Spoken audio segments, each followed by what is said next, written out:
Mister Singh productions ਤੇ ਗੁਰਬਾਣੀ ਕੀਰਤਨ ਢਾਡੀ ਵਾਰਾ ਕਥਾ ਕਵਿਸ਼ਰੀ ਵਾਰਾ ਲਾਈਵ ਕੀਰਤਨ ਦੇਖਣ ਲਈ ਹੁਣੇ ਸਬਸਕ੍ਰਾਈਬ ਕਰੋ ਅਤੇ ਬੈਲ ਦੀ ਘੰਟੀ ਵਜਾਉਣਾ ਨਾ ਭੁੱਲਣਾ। ਸ੍ਰੀ ਨਾਨਕ ਅੰਗਦ ਗੁਰੂ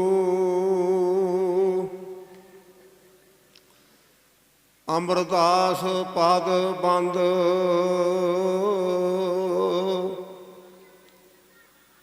ਰਾਮਦਾਸ ਅਰਜਨ ਗੁਰੂ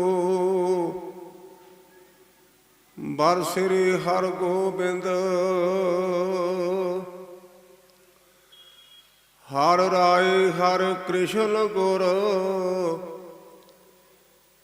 ਤੇਗ ਬਹਾਦਰ ਚੰਦ ਦਸਵੇਂ ਗੋਬਿੰਦ ਸਿੰਘ ਗੁਰ ਨਮੋ ਚਰਨ ਅਰਬਿੰਦ ਜਿਸ ਮਹਿ ਅੰਮ੍ਰਿਤ ਗਿਆਨ ਹੈ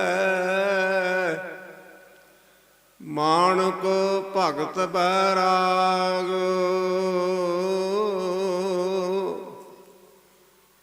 ਗੁਰੂ ਗ੍ਰੰਥ ਸਾਹਿਬ ਉਦਦ ਬੰਦੋਂ ਕਰ ਅਨੁਰਾਗ ਏਕੰਕਾਰਾ ਸਤਿਗੁਰੂ ਤੇ ਪ੍ਰਸਾਦ ਸੱਚ ਹੋਏ। ਵਾਹਿਗੁਰੂ ਜੀ ਕੀ ਫਤਿਹ ਹੈ ਬਿਘਨ ਬਨਾਸਨ ਸੋਏ। ਵਾਹਿਗੁਰੂ ਜੀ ਕਾ ਖਾਲਸਾ ਵਾਹਿਗੁਰੂ ਜੀ ਕੀ ਫਤਿਹ। ਗੁਰੂ ਰੂਪ ਗੁਰੂ ਖਾਲਸਾ ਸਾਧ ਸੰਗਤ ਜੀ, ਅਸੀਂ ਸਤਿਗੁਰੂ ਗ੍ਰੰਥ ਸੱਚੇ ਪਾਤਸ਼ਾਹ ਦੀ ਪਾਵਨ ਬਾਣੀ 'ਚ ਇੱਕ ਪੰਕਤੀ ਪੜ੍ਹਦੇ ਤੇ ਸੁਣਦੇ ਹਾਂ। ਗਿਆਨ ਧਿਆਨ ਕਿਛ ਕਰਮ ਨ ਜਾਣਾ, ਸਾਰ ਨ ਜਾਣਾ ਤੇਰੀ, ਸਭ ਤੇ ਵੱਡਾ ਸਤਿਗੁਰੂ ਨਾਨਕ ਜਿਨ ਕਾ ਰਾਖੀ ਮੇਰੀ। ਇਹ ਗੁਰੂ ਪੰਚਮ ਪਾਤਸ਼ਾਹ ਮਹਾਰਾਜ ਦਾ ਉਚਾਰਿਆ ਹੋਇਆ ਸੂਹੀ ਰਾਗ ਵਿੱਚ ਸ਼ਬਦ ਹੈ। ਜਿਹੜੇ ਵੀ ਧਰਮ ਨਾਲ ਕੋਈ ਮਨੁੱਖ ਸੰਬੰਧ ਰੱਖਦਾ ਹੈ, ਉਹ ਆਪਣੇ ਇਸ਼ਟ ਨੂੰ ਦੂਜਿਆਂ ਦੇ ਨਾਲੋਂ ਵੱਡਾ ਕਹਿਣ ਦਾ ਯਤਨ ਕਰਦਾ ਹੈ। ਭਾਵੇਂ ਕੋਈ ਕਿਸੇ ਵੀ ਧਰਮ ਨਾਲ ਸੰਬੰਧ ਹੋਵੇ, ਪਰ ਜਦੋਂ ਆਪਾਂ ਤਕੜੀ ਤੇ ਤੋਲਦੇ ਆ ਨਾ, ਤੇ ਜਿਹੜਾ ਛਾਬਾ ਨੀਵਾਂ ਹੋਵੇ ਉਹ ਭਾਰਾ ਹੋਵੇਗਾ। ਤਕੜੀ ਲਿਹਾਜ਼ ਨਹੀਂ ਕਰਦੀ। ਇਸੇ ਤਰ੍ਹਾਂ ਆਪਾਂ ਚੋਣਵੇਂ ਧਰਮਾਂ ਦਾ ਮੁਤਾਲਿਆ ਕਰਦੇ ਆ। ਮੁਹੰਮਦ ਸਾਹਿਬ ਦੀ 42 ਸਾਲ ਕੁੱਲ ਉਮਰ ਹੋਈ ਹੈ ਤੇ 40 ਸਾਲ ਦੀ ਉਮਰ ਵਿੱਚ ਮੱਕੇ ਇੱਕ ਗੁਫਾ ਹੈ ਜਿਹਨੂੰ ਹੀਰਾ ਨਾਮ ਦੀ ਗੁਫਾ ਕਹਿੰਦੇ ਨੇ। ਉੱਥੇ ਉਹਨਾਂ ਬੈਠ ਕੇ ਅੱਲਾ ਦੀ ਇਬਾਦਤ ਕੀਤੀ। ਆਪਾਂ ਅਭਿਆਸ ਕਹਿ ਦਿੰਦੇ ਹਾਂ, ਜਾਪ ਕਹਿ ਦਿੰਦੇ ਹਾਂ, ਬੰਦਗੀ ਕਹਿ ਦਿੰਦੇ ਹਾਂ। ਇਤਿਹਾਸ ਦੇ ਮੁਤਾਬਕ 40 ਦਿਨਾਂ ਤੋਂ ਬਾਅਦ ਉਹਨਾਂ ਨੂੰ ਇਲਹਾਮ ਹੋਇਆ ਔਰ ਉਹਨਾਂ ਨੇ ਆਪਣੀ ਉਮਤ ਨੂੰ ਇਹ ਪੈਗਾਮ ਦਿੱਤਾ ਕਿ ਮੈਂ ਖੁਦਾ ਦਾ ਪੈਗੰਬਰ ਹਾਂ ਤੇ ਖੁਦਾ ਇੱਕ ਹੈ, ਖੁਦਾ ਲਾ ਸ਼ਰੀਕ ਹੈ। ਈਸਾ ਜੀ ਦੀ ਕੁੱਲ ਉਮਰ 33 ਸਾਲ ਹੋਈ ਹੈ ਤੇ 30 ਸਾਲ ਦੀ ਉਮਰ ਦੇ ਵਿੱਚ ਉਹਨਾਂ ਯਹੂਨਾ ਨਾਮ ਦੇ ਮਹਾਂਪੁਰਸ਼ਾਂ ਦੇ ਕੋਲੋਂ ਬਪਤਿਸਮਾ ਲਿਆ ਤੇ ਮੁੜ ਕੇ ਉਹਨਾਂ ਪ੍ਰਚਾਰ ਕੀਤਾ ਕਿ ਮੈਂ ਖੁਦਾ ਦਾ ਬੇਟਾ ਹਾਂ। ਜਿਹੜੇ ਮੇਰੇ ਤੇ ਈਮਾਨ ਲਿਆਉਣਗੇ ਮੈਂ ਉਹਨਾਂ ਦੀ ਸਿਫਾਰਿਸ਼ ਕਰਾਂਗਾ, ਪਰ ਸ਼ਰਤ ਹੈ ਵੀ ਮੇਰੇ ਤੇ ਈਮਾਨ ਲਿਆਉਣਗੇ। ਹਿੰਦੁਸਤਾਨ ਦੇ 2 ਮਹਾਂਪੁਰਸ਼ਾਂ ਨੂੰ ਉਹਨਾਂ ਦੇ ਪੈਰੋਕਾਰ ਭਗਵਾਨ ਕਰਕੇ ਮੰਨਦੇ ਨੇ। ਸ਼੍ਰੀ ਰਾਮਚੰਦਰ ਜੀ, ਸ਼੍ਰੀ ਕ੍ਰਿਸ਼ਨ ਮਹਾਰਾਜ ਉਹਨਾਂ ਦੇ ਪੈਰੋਕਾਰ ਉਹਨਾਂ ਨੂੰ ਭਗਵਾਨ ਕਹਿੰਦੇ ਨੇ। ਲੇਕਿਨ ਰਾਮਚੰਦਰ ਜੀ ਨੇ 2 ਗੁਰੂ ਧਾਰਨ ਕੀਤੇ ਤੇ ਕ੍ਰਿਸ਼ਨ ਨੇ 3 ਗੁਰੂ ਧਾਰਨ ਕੀਤੇ ਹਨ। ਰਾਮਚੰਦਰ ਜੀ ਦੇ ਗੁਰੂ ਦਾ ਨਾਮ ਹੈ ਵਿਸ਼ਵਾਮਿੱਤਰ ਤੇ ਵਿਸ਼ਿਸ਼ਟ, ਤੇ ਕ੍ਰਿਸ਼ਨ ਦੇ 3 ਗੁਰੂਆਂ ਦੇ ਨਾਮ ਨੇ ਸੰਦੀਪਨ, ਦਰਵਾਸ਼ਾ ਤੇ ਗਰਗ। ਕੇਵਲ ਤੇ ਕੇਵਲ ਇਹ ਗੁਰੂ ਨਾਨਕ ਪਾਤਸ਼ਾਹ ਨੇ ਜਿਹੜੇ 5 ਸਾਲਾਂ ਦੇ, ਜਿਹੜੇ 10 ਸਾਲਾਂ ਦੇ, ਜਿਹੜੇ 50 ਸਾਲਾਂ ਦੇ ਗੁਰੂ ਨਹੀਂ ਬਣੇ, ਜਿਹੜੇ ਪ੍ਰਕਾਸ਼ ਲੈਂਦਿਆਂ ਸਰ ਗੁਰੂ ਹੋਏ ਨੇ। ਗੁਰਦੇਵ ਦੇ ਆਉਣ ਦਾ ਕਾਰਨ ਕੀ ਹੈ? ਗੁਰੂ ਕੀ ਬਾਣੀ ਵਿੱਚ ਲਿਖਿਆ ਕਿ ਕਲਮਲ ਹੋਈ ਮੇਦਨੀ, ਅਰਦਾਸ ਕਰੇ ਲਿਵ ਲਾਏ, ਸੱਚੇ ਸੁਣਿਆ ਕੰਨ ਦੇ, ਧੀਰਕ ਦੇਵੇ ਸਹਿ ਸੁਭਾਏ। ਇਸ ਧਰਤੀ ਨੇ ਲਾਚਾਰ ਹੋ ਕਰਕੇ ਪ੍ਰਮਾਤਮਾ ਦੇ ਅੱਗੇ ਅਰਦਾਸ ਕੀਤੀ, ਦੁਆ ਕੀਤੀ, ਪ੍ਰਾਰਥਨਾ ਕੀਤੀ ਵੀ ਮੇਰੇ ਤੇ ਬੜਾ ਜ਼ੁਲਮ ਹੋ ਰਿਹਾ ਹੈ, ਮੈਥੋਂ ਇਹਨਾਂ ਦਾ ਭਾਰ ਨਹੀਂ ਚੱਕਿਆ ਜਾਂਦਾ, ਤੇ ਮੇਰੇ ਤਰਸ ਕਰ ਮੇਰਾ ਭਾਰ ਉਟਾ। ਭਾਈ ਗੁਰਦਾਸ ਨੇ ਉਹਨਾਂ ਭਾਰਾਂ ਦਾ ਵੇਰਵਾ ਕੀਤਾ ਆਪਣੀ ਲਿਖਤ ਵਿੱਚ। ਗੁਰੂ ਨਾਨਕ ਪਾਤਸ਼ਾਹ ਦੇ ਆਉਣ ਦਾ ਕਾਰਨ ਕੀ ਹੈ, ਕਿਉਂ ਆਏ ਨੇ? ਉਹ ਕਹਿੰਦੇ ਕੱਲ ਹੋਈ ਕੁੱਤੇ ਮੂੰਹੀ, ਖਾਜ ਹੋਆ ਮੁਰਦਾਰ ਗੁਸਾਈ। ਜਿਹੜੇ ਕਲਯੁਗ ਦੇ ਲੋਕ ਨੇ, ਜਿਵੇਂ ਕੁੱਤਾ ਚੰਗੇ ਤੇ ਮਾੜੇ ਦੀ ਪਛਾਣ ਨਹੀਂ ਕਰਦਾ ਤੇ ਅਰਥਾਂ ਤੇ ਮੂੰਹ ਪਾਈ ਜਾਂਦਾ ਨਾ, ਲੋਕਾਂ ਦਾ ਸੁਭਾਅ ਬਣ ਗਿਆ ਵੀ ਉਹਨਾਂ ਕੇਵਲ ਤੇ ਕੇਵਲ ਆਪਣੇ ਮੂੰਹ ਨੂੰ ਅੱਗੇ ਰੱਖਿਆ, ਮੂੰਹ ਨੂੰ।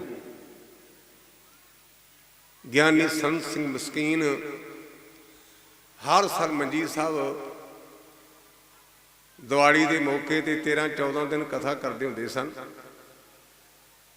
ਤੇ ਮੈਨੂੰ ਉਹਨਾਂ ਦੇ ਬਚਨ ਅੱਜ ਵੀ ਚੇਤੇ ਨੇ। ਉਹਨਾਂ ਨੇ ਮੂਰਖ ਦਾ ਅਰਥ ਕੀਤਾ ਸੀ ਨਾ, ਮੂੰਹ ਨੂੰ ਅੱਗੇ ਰੱਖਿਆ ਵੀ ਜੋ ਮਿਲਿਆ ਖਾਧੀ ਗਏ, ਪਤਾ ਨਹੀਂ ਭੜ ਕੇ ਮਿਲੇਗਾ ਕਿ ਨਹੀਂ ਮਿਲੇਗਾ। ਕੁਝ ਦਿਨ ਹੋਏ ਨੇ, ਨੈਟ ਤੇ ਸਾਡੀ ਕੌਮ ਦੇ ਕਿਸੇ ਵਿਦਵਾਨ ਵੀਰ ਨੇ ਇਹ ਵਿਚਾਰ ਦਿੱਤਾ ਹੈ ਕਿ ਆਪਾਂ ਜੋ ਕੁਝ ਖਾਂਦੇ ਇਹਦਾ ਖਾਣ ਦਾ ਮਨ ਤੇ ਅਸਰ ਨਹੀਂ ਪੈਂਦਾ, ਪਰ ਉਹਦੀ ਵਿਚਾਰ ਗੁਰਮਤਿ ਮੁਤਾਬਕ ਠੀਕ ਨਹੀਂ। ਗੁਰੂ ਕੀ ਬਾਣੀ ਕਹਿੰਦੀ ਬਾਬਾ ਹੋਰ ਖਾਣਾ ਖੁਸ਼ੀ ਖੁਆਰ, ਜਿਤ ਖਾਧੇ ਤਨ ਪੀੜੀਏ, ਮਨ ਮੇ ਚੱਲੇ ਵਿਕਾਰ। ਭਲਿਆ ਉਹ ਖੁਰਾਕ ਨਾ ਖਾਓ, ਭੋਜਨ ਨਾ ਖਾ, ਜਿਹਦੇ ਖਾਣ ਨਾਲ ਤੇਰੇ ਮਨ ਵਿੱਚ ਵਿਕਾਰ ਪੈਦਾ ਹੋ ਜਾਣ। ਸਾਡਾ ਸੁਭਾਅ ਬਣਿਆ ਵੀ ਜੋ ਆਵੇ ਖਾਈ ਗਏ। ਖੁਰਾਕ ਦਾ ਸਾਡੇ ਮਨ ਤੇ ਅਸਰ ਪੈਂਦਾ ਹੈ। ਇਹਦੀ ਇੱਕ ਨਿੱਕੀ ਜਿਹੀ ਉਦਾਹਰਨ ਮੈਂ ਆਪਣੇ ਚਾਚੇ ਕੋਲੋਂ ਪੜ੍ਹੀ, ਸੰਤ ਕਰਤਾਰ ਸਿੰਘ ਹੋਰਾਂ ਕੋਲੋਂ। ਉਹ ਕਹਿੰਦੇ ਕਿ ਇੱਕ ਮਹਾਤਮਾ ਵਿਅੰਗਮ ਸੀ। ਵਿਅੰਗ ਦਾ ਭਾਵ ਹੁੰਦਾ ਪੰਛੀ, ਜਿਹੜਾ ਆਪਾਂ ਵਿਅੰਗਮ ਕਹਿੰਦੇ ਆ ਨਾ, ਇਹ ਲਫ਼ਜ਼ ਦਾ ਅਰਥ ਹੈ ਵਿਹੰਗਮ ਦਾ ਭਾਵ ਪੰਛੀ। ਜਿਵੇਂ ਪੰਛੀ ਐਸ ਟਾਹਣੀ ਤੇ ਹੈ, 10 ਮਿੰਟਾਂ ਨੂੰ ਹੋਰ ਟਾਹਣੀ ਤੇ ਹੈ, ਤੇ ਵਿਹੰਗਮ ਦਾ ਭਾਵ ਹੈ ਕਿ ਉਹਨੂੰ ਪਕੜ ਕੋਈ ਨਹੀਂ, ਉਹ ਆਪਣੀ ਮੌਜ ਵਿੱਚ ਵਿਚਰਦੇ ਹਨ। ਵਿਅੰਗਮ ਮਹਾਤਮਾ ਸੀ, ਉਮਰ ਵਡੇਰੀ ਹੈ, ਤੇ ਇੱਕ ਪਿੰਡ ਵਿੱਚ ਗਏ, ਕਹਿੰਦੇ ਵੀ ਗੁਰਮੁਖ ਮੈਂ ਇੱਥੇ ਰਾਤ ਕੱਟਣੀ, ਕੋਈ ਹੈ ਪਿਆਰਾ ਜਿਹੜਾ ਮੈਨੂੰ ਰਾਤ ਕਟਾ ਦੇ। ਉਹ ਪਰੇ ਵਿੱਚ ਆਦਮੀ ਬੈਠੇ ਸਨ, ਕਹਿੰਦੇ ਬਾਬਾ ਜੀ ਇੱਥੇ ਸਾਡੇ ਇੱਕ ਬਜ਼ੁਰਗ ਮਾਤਾ ਹੈ ਤਾਂ ਵਿਚਾਰੀ ਗਰੀਬ, ਪਰ ਆਏ ਗਏ ਮਹਾਂਪੁਰਸ਼ਾਂ ਨੂੰ ਪ੍ਰਸ਼ਾਦਾ ਪਾਣੀ ਛਕਾ ਕੇ ਸੇਵਾ ਕਰਦੀ। ਮਹਾਤਮਾ ਚਲੇ ਗਏ। ਮਾਤਾ ਜੀ ਨੇ ਮੰਜਾ ਢਾਹ ਕੇ ਦਿੱਤਾ ਤੇ ਕਹਿਣ ਲੱਗੀ ਬਾਬਾ ਜੀ ਮੈਂ ਤੁਹਾਡੇ ਲਈ 2 ਰੋਟੀਆਂ ਲਾ ਦਾਂ, ਲੇਕਿਨ ਹੈ ਉਹ ਗਰੀਬ। ਇਹਦੇ ਨਾਲ ਇੱਕ ਹੋਰ ਨੁਕਤਾ ਸਾਂਝਾ ਕਰਨ ਵਾਲਾ ਜੇ, ਅੱਜ ਗਰੀਬਾਂ ਦੇ ਘਰ ਕੋਈ ਨਹੀਂ ਜਾਂਦਾ। 2.5-3 ਮਹੀਨੇ ਰਹਿ ਗਏ ਨੇ ਵੋਟਾਂ ਪੈਣ ਦੇ, ਤੇ ਵੇਖਿਆ ਜੀ ਵੀ ਲੀਡਰਾਂ ਨੇ ਆਉਣਾ, ਭਾਬੀ ਪਾਣੀ ਪਿਆ ਘੁੱਟ ਤੇ ਹੈ ਨਹੀਂ, ਪਰ ਪਾਣੀ ਦੇ ਬਹਾਨੇ ਵੀ ਜਿਹਦੇ ਕੋਲੋਂ ਪਾਣੀ ਪੀਵਾਂਗਾ ਵੋਟ ਮੇਰੀ ਪੱਕੀ ਹੋ ਜਾਏਗੀ। ਸਾਰੀਆਂ ਪਾਰਟੀਆਂ, ਮੈਂ ਕਿਸੇ ਦੇ ਉਲਟ ਨਹੀਂ, ਮੇਰੀ ਪਾਰਟੀ ਕੋਈ ਨਹੀਂ, ਮੇਰੀ ਪਾਰਟੀ ਗੁਰੂ ਗ੍ਰੰਥ ਸੱਚੇ ਪਾਤਸ਼ਾਹ ਮੇਰਾ ਪ੍ਰਧਾਨ ਹੈ। ਇਹ ਤੋਂ ਬਿਨਾਂ ਮੈਂ ਕਿਸੇ ਪ੍ਰਧਾਨ ਤੇ ਵਿਸ਼ਵਾਸ ਨਹੀਂ ਕਰਦਾ। ਮੇਰਾ ਪ੍ਰਧਾਨ ਗੁਰੂ ਗ੍ਰੰਥ ਸੱਚੇ ਪਾਤਸ਼ਾਹ। ਤੇ ਜਦੋਂ ਪਾਣੀ ਪੀ ਲਿਆ, ਵੋਟਾਂ ਪੈ ਗਈਆਂ, ਤੇ ਮੁੜ ਕੇ ਉਹ ਭਾਬੀ ਆ ਕੇ ਨਾ ਵੀ ਦਿਓ ਨੂੰ ਲੱਭਾਂ, ਦਿਓ ਨਹੀਂ ਜੇ ਲੱਭਣਾ 5 ਸਾਲ ਚੰਡੀਗੜ੍ਹ ਦਿਓ ਰਹੇਗਾ। ਉਹਨਾਂ ਲੋਕਾਂ ਤੋਂ ਬਚੋ। ਇਹ ਗੁਰੂ ਨਾਨਕ ਹੈ ਜਿਹੜਾ ਇਹ ਕਿਰਤੀ ਤੇ ਗਰੀਬ ਘਰ ਤੋਂ ਆਪਣੇ ਗੁਰਮਤਿ ਪ੍ਰਚਾਰ ਨੂੰ ਆਰੰਭ ਕਰਦਾ, ਭਾਈ ਲਾਲੂ ਦੇ ਘਰ ਤੋਂ। ਇੱਥੇ ਇੱਕ ਹੋਰ ਗੱਲ ਚਿੱਥਣੀ, ਮੈਂ ਜਿਹੜੇ ਆਪਣੀਆਂ ਦੁਕਾਨਾਂ ਚਲਾਉਂਦੇ ਬਾਬੇ, ਉਹਨਾਂ ਦੇ ਮੈਂ ਨਿੱਜੀ ਤੌਰ ਤੇ ਬੜਾ ਖਿਲਾਫ ਹਾਂ। ਤੇ ਇੱਕ ਮੈਂ ਬੀਬੀਆਂ ਨੂੰ ਬੇਨਤੀ ਕਰਦਾ ਵੀ ਇਹ ਸਬਸਿਡੀ ਬੜਾ ਰਿਵਾਜ ਬਣਿਆ ਹੈ। ਜੇ ਕਿਤੇ ਬੀਬੀਆਂ ਬਾਬਿਆਂ ਦੀ ਸਬਸਿਡੀ ਬੰਦ ਕਰ ਦੇਣ ਤੇ ਭੁੱਖੇ ਮਰਦੇ ਸਿੱਧੇ ਹੋ ਜਾਣ, ਕੰਮ ਕਰਨ ਲੱਗ ਪੈਣ। ਨਾ ਬੀਬੀਆਂ ਸਬਸਿਡੀ ਬੰਦ ਕਰਦੀਆਂ ਤੇ ਨਾ ਬਾਬੇ ਮੁੱਕਦੇ ਨੇ। ਕਹਿਣਗੇ ਜੀ ਕੱਲ੍ਹ ਨੂੰ ਮਾੜਾ ਕਹਿਣਾ, ਰੱਬ ਦਾ ਪਿਆਰਾ, ਵੀ ਸਰਟੀਫਿਕੇਟ ਹੈ ਵੀ ਰੱਬ ਦਾ ਪਿਆਰਾ। ਇਹਨਾਂ ਦੀਆਂ ਕਰਤੂਤਾਂ ਵੇਖੋ। ਤਗੜੇ ਦੇ ਘਰ ਗਏ, ਉੱਥੇ ਕਸਟਰਡ ਬਣੀ ਹੈ, ਖੀਰ ਬਣਿਆ, ਪਕਵਾਨ ਬਣੇ ਨੇ, ਤੇ ਆਪਣੇ ਸੇਵਾਦਾਰਾਂ ਨੂੰ ਕਹਿਣਗੇ ਪੁੱਤਰ ਪੰਕਤੀ ਪੜ੍ਹੋ। ਉਹ ਪੰਕਤੀ ਪੜ੍ਹਨਗੇ, ਪ੍ਰਭ ਜੀ ਇਹ ਮਨੋਰਥ ਮੇਰਾ, ਕਿ ਮਹਾਰਾਜ ਕਿਰਪਾ ਕਰੀ ਇਹ ਕਸਟਰਡ ਤੇ ਖੀਰ ਆਉਂਦੀ ਰਹੇ। ਤੇ ਨਾਲ ਗੁਆਂਢੀਆਂ ਦਾ ਘਰ ਹੈ, ਤੇ ਉਹ ਬੀਬੀ ਨੇ ਵੇਖਿਆ ਵੀ ਆਪਣੇ ਘਰ ਹੀ ਬਾਬੇ, ਹੁਣ ਘਰ ਵਾਲੇ ਨੂੰ ਕਹਿਣ ਲੱਗੀ ਬਾਬਿਆਂ ਨੂੰ ਆਪਾਂ ਵੀ ਬੁਲਾਈਓ। ਕਹਿਣ ਲੱਗਾ ਭਲਗੇ ਆਪਣੇ ਕੋਲ ਗੁੰਜਾਇਸ਼ ਨਹੀਂ। ਕਹਿਣ ਲੱਗੀ ਕੋਈ ਗੱਲ ਨਹੀਂ, ਬਾਬੇ ਨੇ ਰੁੱਖੀ ਸੁੱਖੀ ਖਵਾ ਦਿਆਂਗੇ। ਅਗਲੇ ਐਤਵਾਰ ਵਾਸਤੇ ਬਾਬਿਆਂ ਨੂੰ ਬੇਨਤੀ ਕੀਤੀ ਤੇ ਬਾਬੇ ਆ ਗਏ।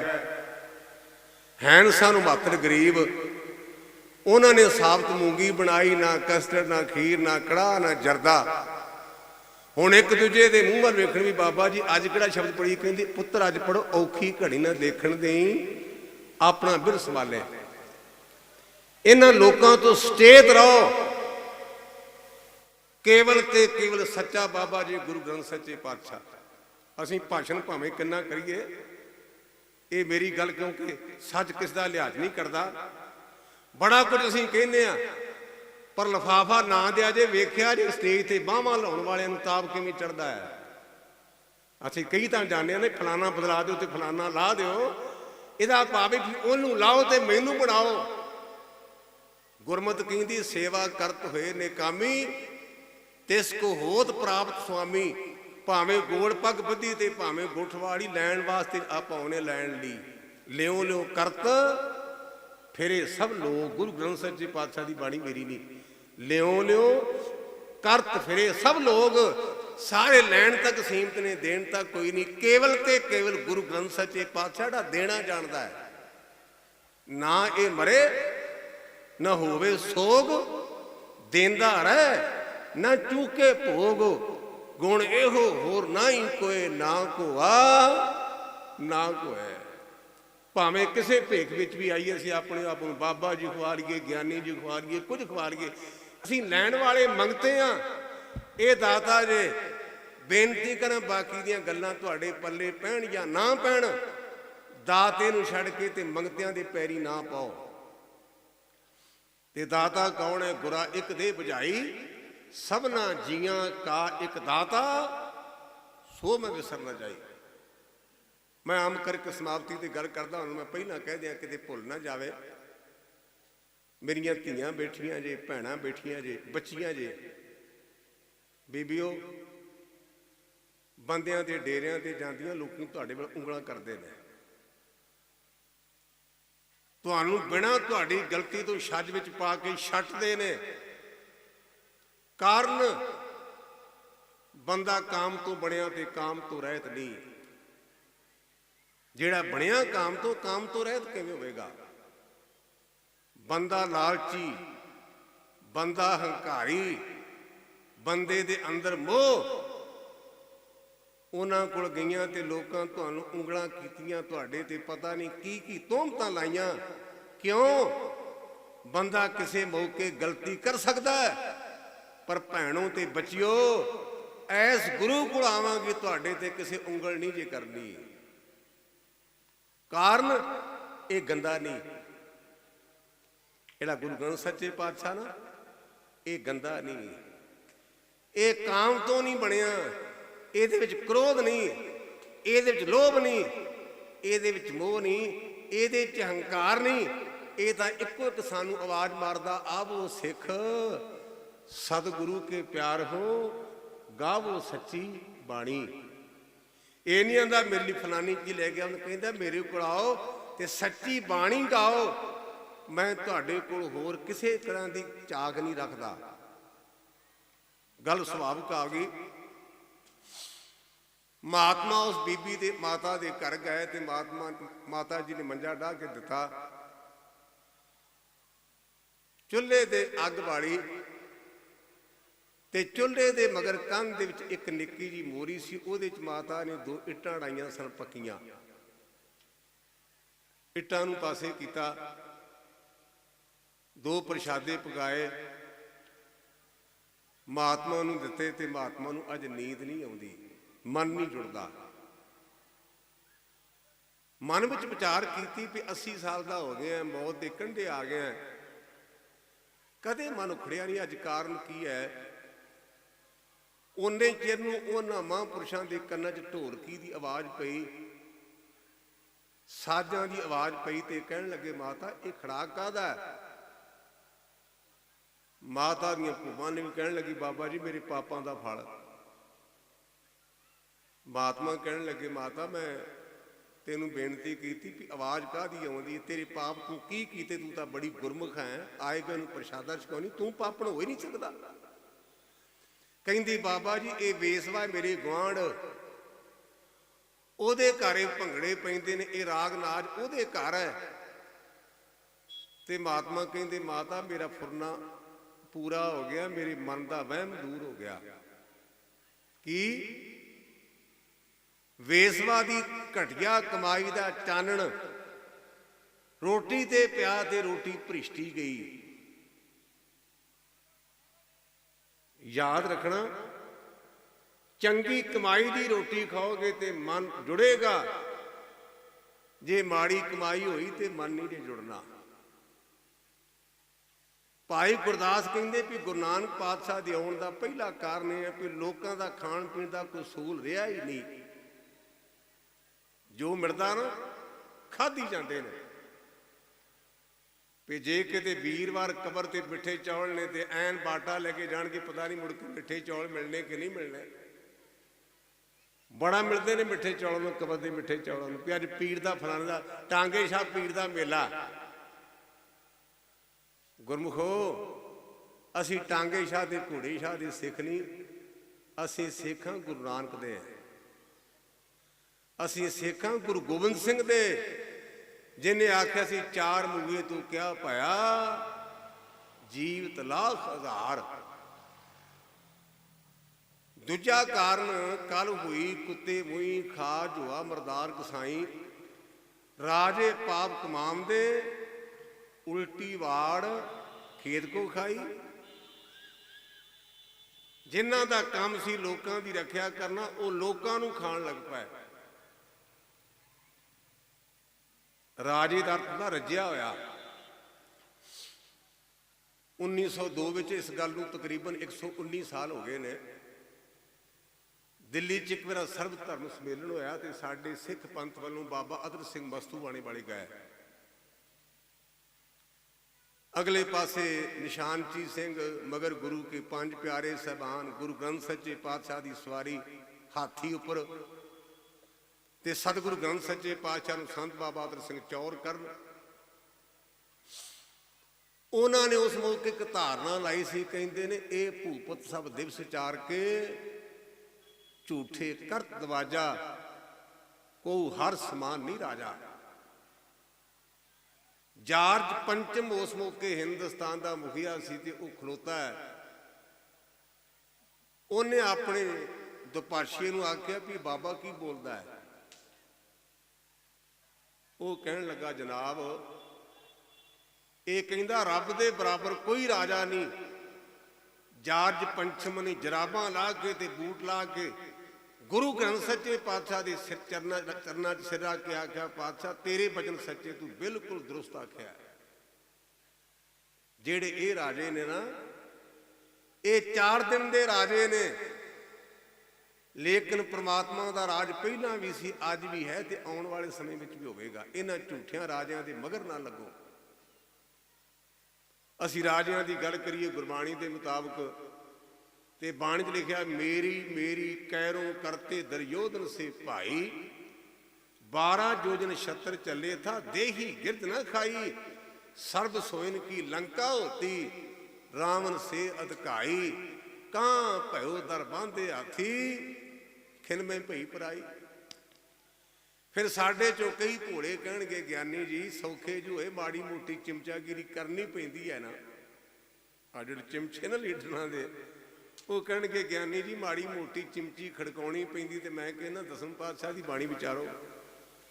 ਉਹ ਕਹਿੰਦੇ ਮਾਤੇ ਮਤੰਗ ਜਰੇ ਜਰ ਸੰਗ, ਅਨੂਪ ਅਤੰਗ ਸਰੰਗ ਸਵਾਰੇ, ਕੋੜ ਤਰੰਗ ਕਰੰਗ ਸੇ ਕੂਦਤ ਪੌਨ ਕੇ ਗੌਨ ਕੋ ਜਾਤ ਨਵਾਰੇ, ਭਾਰੀ ਭਜਾਨ ਕੇ ਭੂ ਭਲੀ ਬਿਦ ਨਿਆਵਤ ਸੀਸ ਨਾ ਜਾਤ ਵਿਚਾਰੇ, ਏਤੇ ਭੈ ਤੋ ਕਾਂ ਪੈ ਭੂਪਤ ਅੰਤ ਕੋ ਨਾਗੇ ਹੀ ਪੈ ਪਧਾਰੇ।